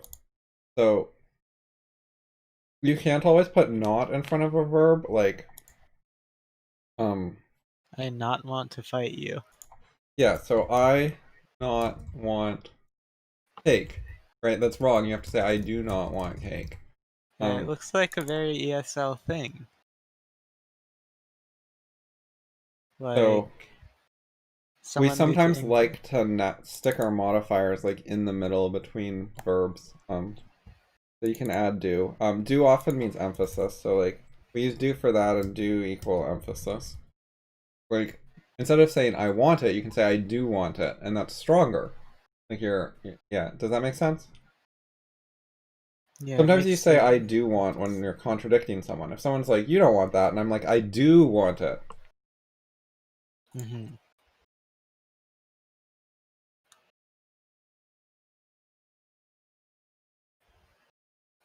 Anyway, so it's a bit of a nothing word sometimes.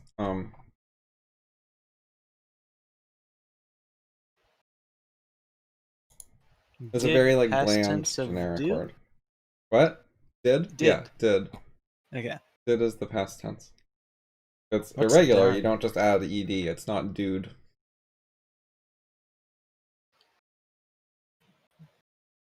Done. Yeah, Like that's a did do? participle. Oh, participle. Okay. That I think. was I think Yeah, done is the past participle. It says them here. So do, and then they're giving does, which is the like Joe does a lot. It is the third person singular. That's in English, we often have like the main form and then the third person singular form. If you put Joe in front of a verb, you get a different version than most of the other cases. And then they have doing, the gerund, and the present participle. The ing is, yeah, gerund or present participle. Then did is the past tense. And often the past tense is also the past participle, but we have done as a past participle in this case for some reason. Extra bonus word.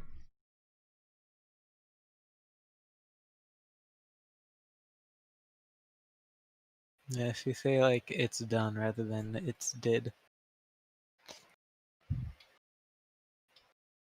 Okay, so one of the things you'll note, and I do want it. Okay. Object of want.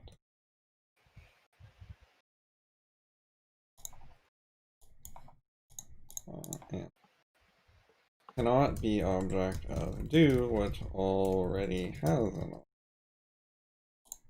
Okay, so here the sentence is, I do want it.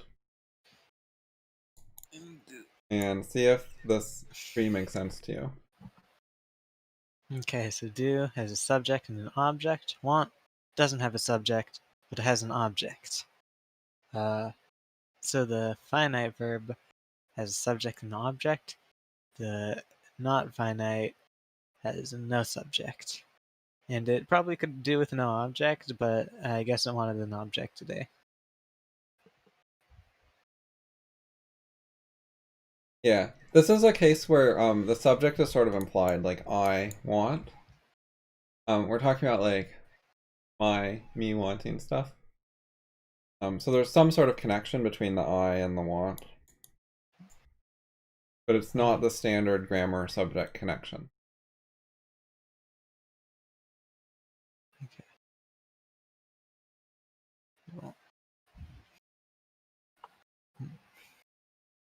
Well, and I guess non-finite verb can still have subject sometimes. So just because Yeah, if they it did can, have a but this subject, one it still doesn't. might be. Mm-hmm. Did I give examples of non-finite verbs with subjects? Non-finite verb. Subject.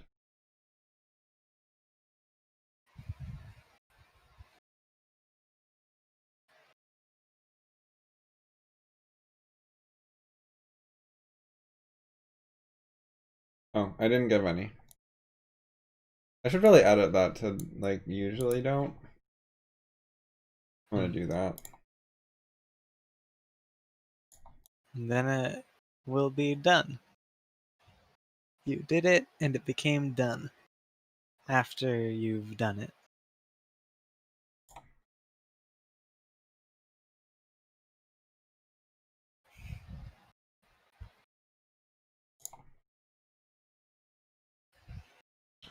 Verbals usually don't have a subject. Perfect.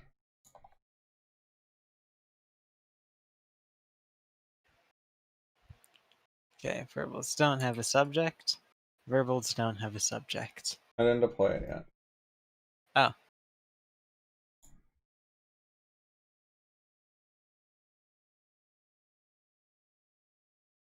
Oh yeah, I can't even deploy on this computer, it's broken. Oh, Anyways, it'll get fixed later. okay.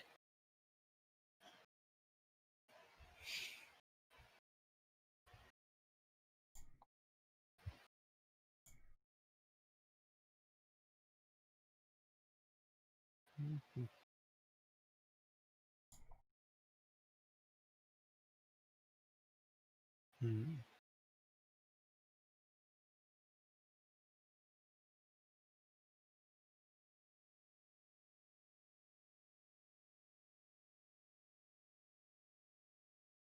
Hmm. Okay, so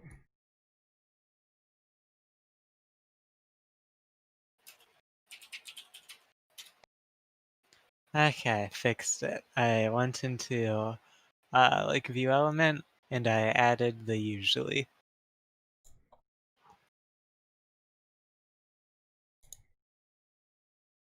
so here's an example. Try treeing this sentence. Or let me change it a little. Okay, I dislike John smoking. Dislike feels more like a single word than don't feels like a single word. But it Yeah, still seems like it's supposed to be two separate words, but it feels more like a single one. This is it is a single word. strange. It's not a contraction, it's actually one word. Huh. If you like say a certain combination of if you say a certain contraction common enough, does it then Besides, don't like is two words, even if you don't separate the contraction. It's do not like, so there's three words, and then you contract two of them and you get don't like, which is still two words, versus dislike being one.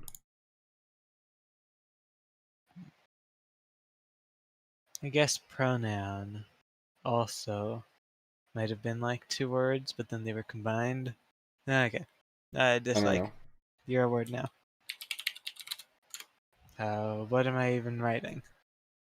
Tree this sentence. I dislike John smoking. Okay, his name's John now. Okay. Okay. So you dislike uh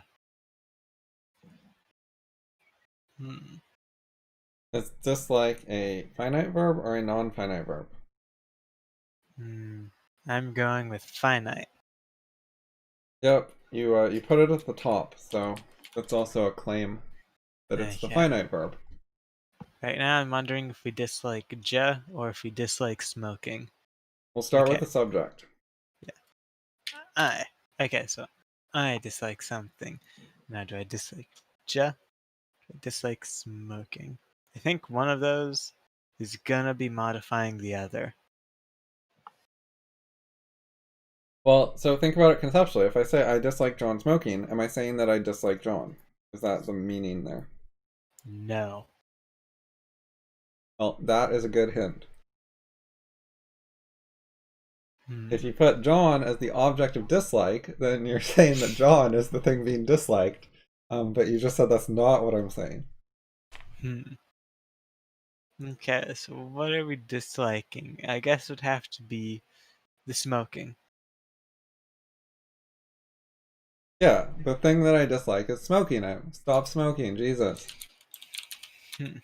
And then ja? Okay, and then what is John here? Not sure. Wait, is it the object of smoking? What would that mean? Well, okay, what is an object?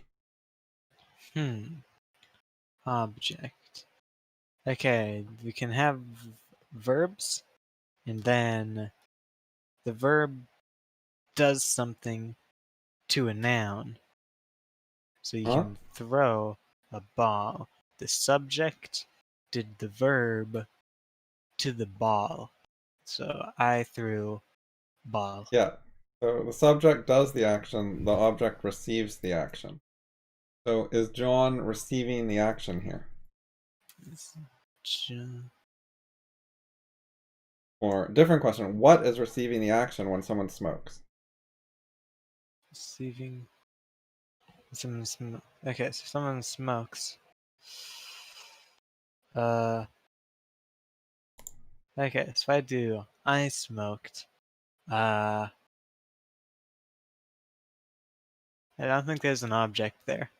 Right, so you could have I smoked a pipe or I smoked cigarettes. So the thing that receives the object is the thing being smoked, like a pipe or cigarettes. Make sense?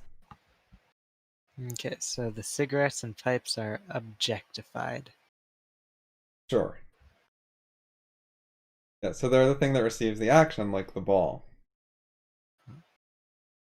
Whereas I, the smoker, am the subject who does the smoking action. Okay, so I dislike John smoking. Is John the object? Right now, I don't think so. Right, there's also a big hint, which is objects. You expect the object to go after the verb. The ordering is subject, verb, object. Okay, I'm looking at my manually edited fallible-ideas.com grammar article, and it said verbals usually don't have a subject. So I'm gonna say this is not a usual time, and I'm going J is a subject. Yes, so John is the person who does the smoking action. So he is the subject of smoking.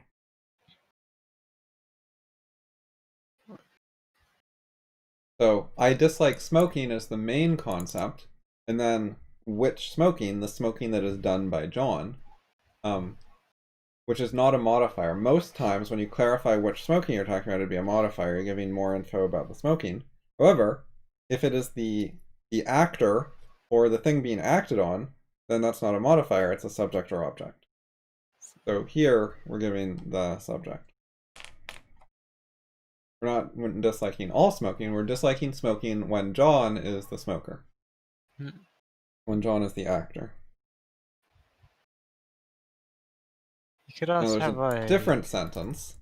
Try this sentence as well. This is a more common sentence. I dislike John's smoking. Okay, so the smoking is owned by John. Owning something sounds like it's going to be the child.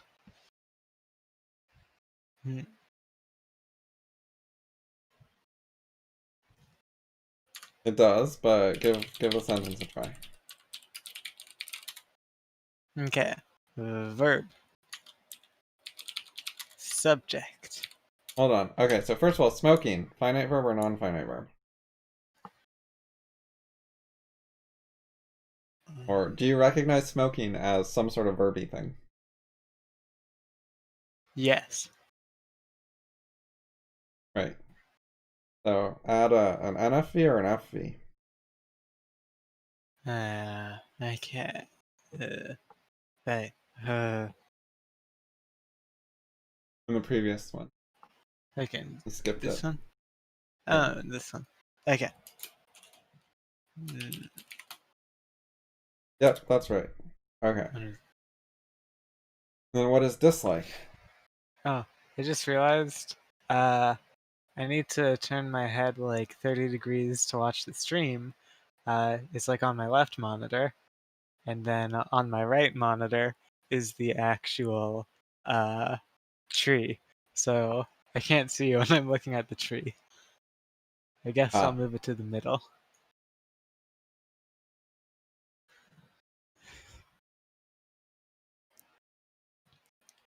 Dislike. Fine. Okay, it has the subject, and then the object is going to be something with John or smoking. So dislike, add a Let's parenthesis see. thing. Okay, yeah. Finite verb. Good. Okay. I am the person doing the disliking again. Now, what are we disliking?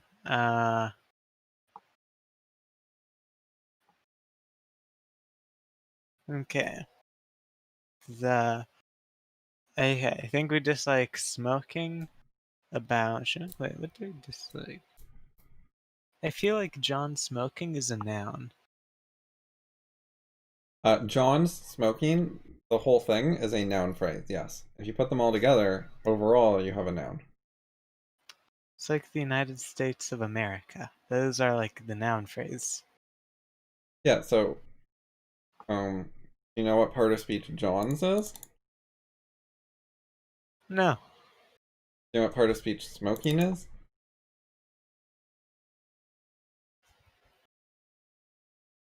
No. It has an You know what ing, part of so that speech makes smoking was in the previous sentence? a non-finite verb. Yeah, but, so part of speech is verb, noun, adjective, adverb, conjunction, preposition. Do you know which one of those smoking is? Okay. Is it a noun? Yeah. Maybe. Yeah, the most clear part of speech it is noun, even though it has a subject, so it has a verb trait. The clearest one is noun. It's acting like a noun. It's the object of dislike. I was trying to go through the things like is a noun, a conjunction, and like do yes no to those. But I guess I caught it on my first one, and you said yes. Uh, oh, oops. Yeah, so non-finite verbs are most frequently going to have a noun role, and other times, sometimes they will have a modifier role. For the majority of the time, they're going to be nouns. Hmm. Like, they will go in a noun spot in the sentence, like a subject or an object or a prepositional object is where they'll go. They don't get to go in the verb slot. Only finite verbs get to go in the verb slot.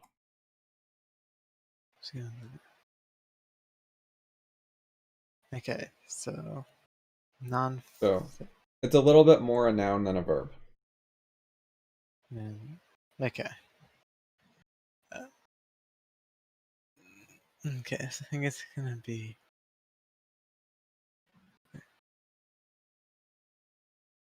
Okay, then what's John's? That's a wait, is that a subject? I'm not sure. Okay, let's just look at John. John is a noun. Here's a different sentence. I don't know if this will help you. John's car is ugly. Okay, so the main thing is ugly. And it's gonna be the car is ugly. So we have is car ugly. And then the car is owned by John. Huh? Huh. So what is So John's in this sentence? What's it doing? sounds like it's gonna be owning this. Wait, in the car sentence. Oh.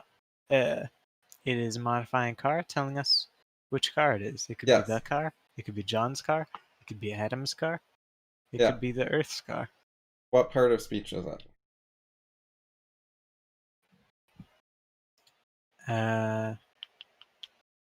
I'm feeling like it's a modifier, but is it Yep. a adjective? I'm thinking adjective. Yep. So there's Right. what are the Adverbs different are modifier everything. parts of speech? Adverb is everything except noun. Adjective is just noun, I think. Yeah, adjective is noun modifier. So John's is an adjective. It's also called a possessive. The things with the apostrophe s are possessives that give ownership info.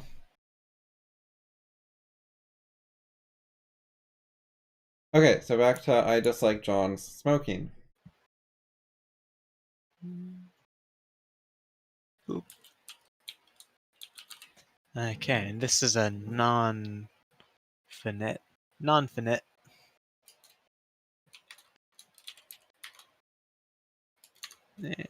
And what part of speech is smoking there? Smoke. A object. Yep, and It's the but object of your object's not a dislike. part of speech. It's a different thing. Part of speech is like verb, adjective. Objects appear to have to be nouns, I think, or Yes. prepositions which connect something to a noun. No. If you have a prepositional phrase after a verb, it's just a modifier, an adverb. It's not an object. Whoa. So like, I went to the store. Went has no object. There's no object here. It's just I went plus a modifier. Huh. Or like, I sat on the bench. What's the object here? Well, I think it's nothing now. Yep. Because Um, on the bench is the prepositional phrase, and what do prepositional phrases do? they connect a noun to something else? Yeah, as a modifier. They make modifiers. They're always going to be in an adverb or adjective role. Prepositions do modifying. So this is a subject, a verb, and a modifier. That's the whole sentence.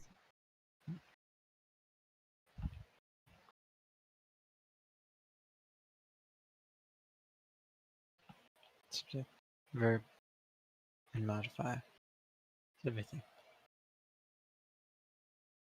Wait, what's the subject?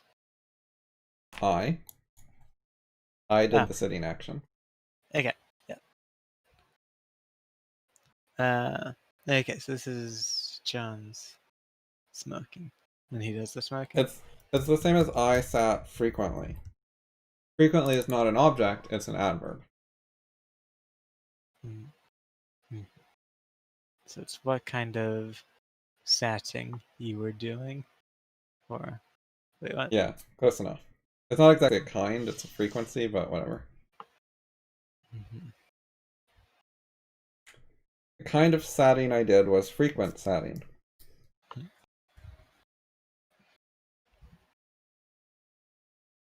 Okay, I want to be done soonish. Okay, let's finish the sentence. What is John's? Modifier. Adjective. Yep. And what does it modify? Smoking? Tells us about the type of smoking. Okay, so do you see the difference between these two sentences? Like, compare them. It's like... I'm gonna turn this into a John. Okay, you've removed a difference. I did? Don't worry, there's still some left. I mean, that was a difference. Oh. That was not the difference I had in mind, so it's okay.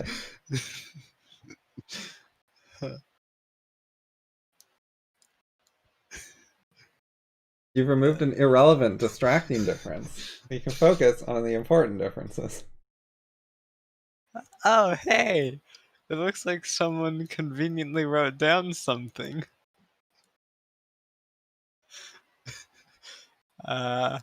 Okay, so it appears the difference is one of them is a subject and the other is an adjective. Yeah, so do you know what the two sentences mean and how the meaning is different? Could you explain them in words, what each one means and why they're different, what they're saying? Okay, so this one we have the person, they dislike it, they dislike the smoking. Wait, what? Okay, I dislike John smoking. They dislike it when the John does the smoking. It's like smoking. So you could have like David smoking, and maybe that's gonna be amazing. It could be like a fridge is smoking, and you love it. When a house is smoking, you love it. It could be many things, many How potential does that things. compare to the other sentence, though? What's the difference between the sentences? Okay. Because with the other one, we also might be okay with David smoking. That's true. Okay, so here I dislike smoking of John's. Okay. I'm gonna find out what an adjective is and what a subject is. A subject is a thing that does a verb. I can just tell you whenever you want, by the way. Okay, it just said a subject is a thing that does a verb. Yeah. I guess this is a verb. I guess What's a smoking verb? might be a verb. Oh. Smoking. Yeah, it's partially a verb. It still keeps some of its verbiness. It's still an action someone could do. So a subject as a verb would still be true for a non-finite verb. Yeah, we're providing John as the actor for the smoking action. Okay, and we have John's is an adjective. Okay, so in here, John is doing the smoking, and in here, John is changing what smoking means? So the first one, we're not actually saying John is doing smoking. So John doing smoking would be like John smoked. John smokes. These are finite verbs.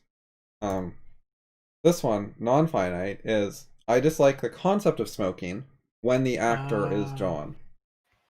We're Okay. adding John as the actor, but we're still not claiming that he's currently smoking. We're talking about smoking in general. So Okay, we're not talking about a particular smoking action. It's not bound to a point in time. It's not an event. Huh. Yeah, that sounds like a way you can discredit someone without actually saying they did something. Like, I really hate it when Curie kills kittens and uploads the videos to YouTube. Like, I'm not saying he does do that, but when he does, I really hate it. Uh-huh. That Yes, I sounds like, object to every single time that InternetRules cheated on his girlfriend. All of them, every single one in that group. They're all awful. How could you?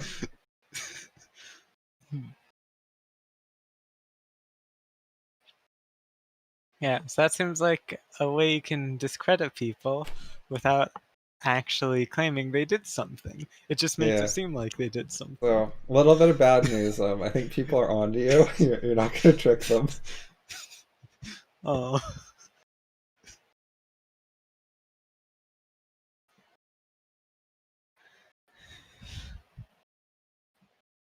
Okay, should I just tell you the answer in simple terms?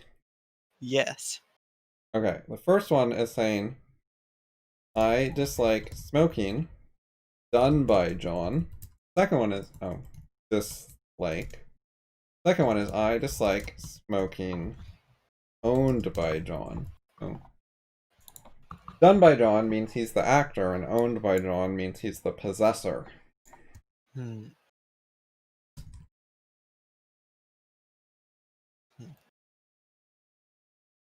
Possessive. So the meanings are very similar, because the possessor of an action is the person who does it.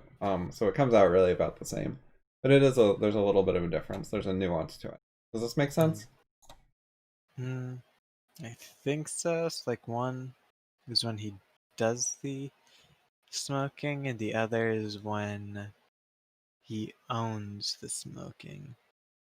Yeah. In this case, it comes out about the same, but sometimes people own things that they don't do. Like, you can be responsible for shit your employees do.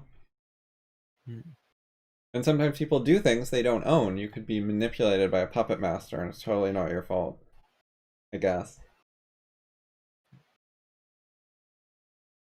You could be Mostly zapped with a not your mind fault. control ray. You could be the actor, but it's the person using the mind control. The supervillain is the owner of the action.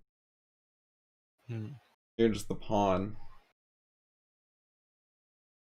So yeah, ownership has a bit to do with responsibility. Whose fault is it? Whereas action is who actually did it, and sometimes those could be different things. Although with smoking, they're pretty much always going to be the same person. Yeah, I was wondering. Can you always kind of just swap around the subject and object? So, like, instead of saying, like, I threw the ball, you could say, like, the ball was thrown by me. And I feel Oh like that yeah, would. that's called passive tense. Or passive voice. Hmm, nice. So you'll note the ball was thrown. The finite verb is now was. And Hmm. then you use a non-finite verb for throw versus I threw the ball. Finite verb is throw, threw. Whereas, yeah, you can always change the finite verb to was, and then have the object be the subject. So there's always a way to do that. This is called passive. It hides the actor, so it hides the person doing the throwing. The subject of throw is not in the sentence anymore. That's why it's considered passive, is we're not telling you who did the action. The actor is I, and they've mysteriously disappeared from the sentence. And you can say the ball was thrown by me, but now you're reintroducing the actor as a modifier. So you're giving it a smaller role. It's just tacked on as a modifier. There's always like multiple ways to give the same info. You can always use a modifier if you want to tell someone something, but it's not quite the same as using them as a subject or an object, the more core primary parts of English than modifiers.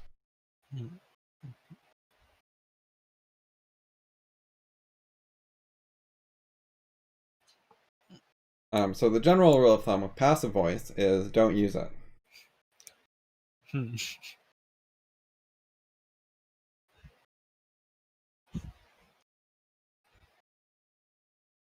Why does it exist? I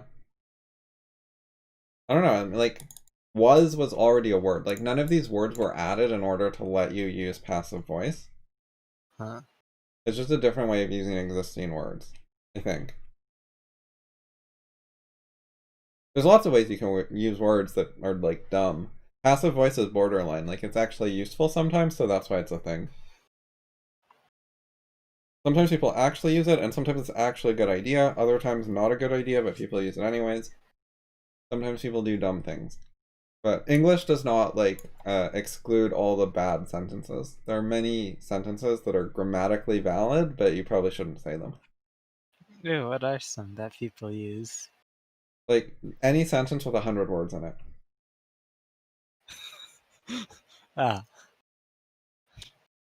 All of those are examples.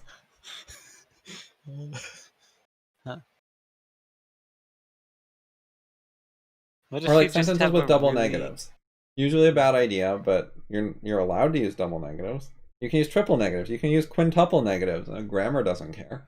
I cannot believe he did not realize his mistake when it came to not passing the ball to not someone named Tom Brady.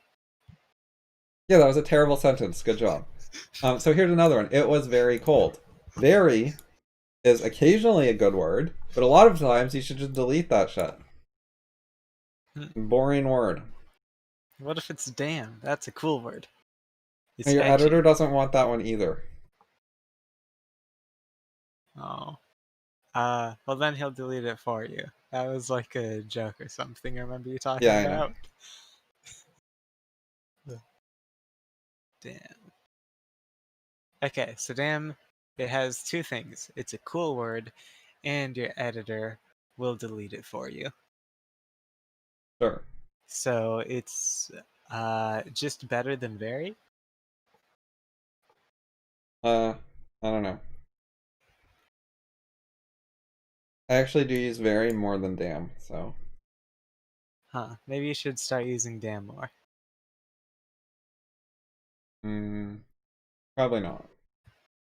Oh. Okay, so today we did some non-finite verbs mostly. Hopefully you got the general idea. Okay.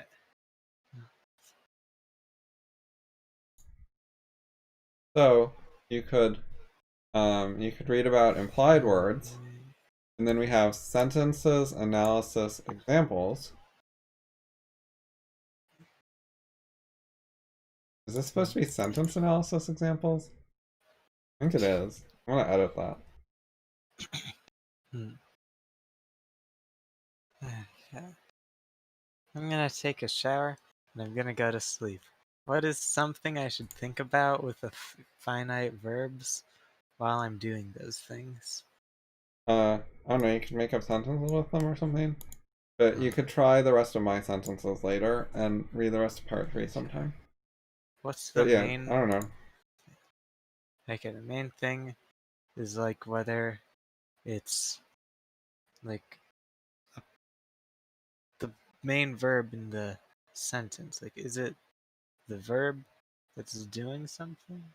Yeah, there's always a main verb that actually like happens or is done or something sort of like that. And there's other verbs that are more like concepts or something's missing and there's like missing info, so it's not a complete claim about an action happening. Concept. So there's a blank spot, then that's not a blank spot could be anything equals infinite possibilities. Or you can consider like, are you actually saying someone did something? Like when we talk about John smoking here, we're not saying John smoked. We're not accusing him of taking a particular action. We're not talking about a specific time he smoked.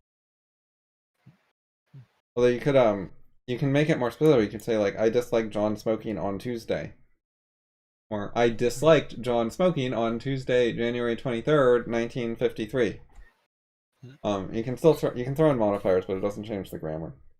Anyways, good luck. If you have questions, ask next time or on Curie or Discord or whatever. Okay. I find Discord easier to like kind of spam things on. You can spam Curie. That's fine. Maybe I should try that.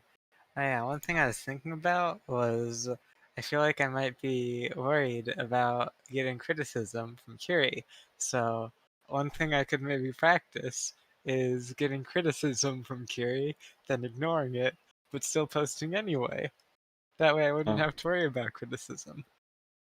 yeah, sure. When you say from Curie, do you mean from the Curie forum or from the Curie person? Forum. Oh, okay.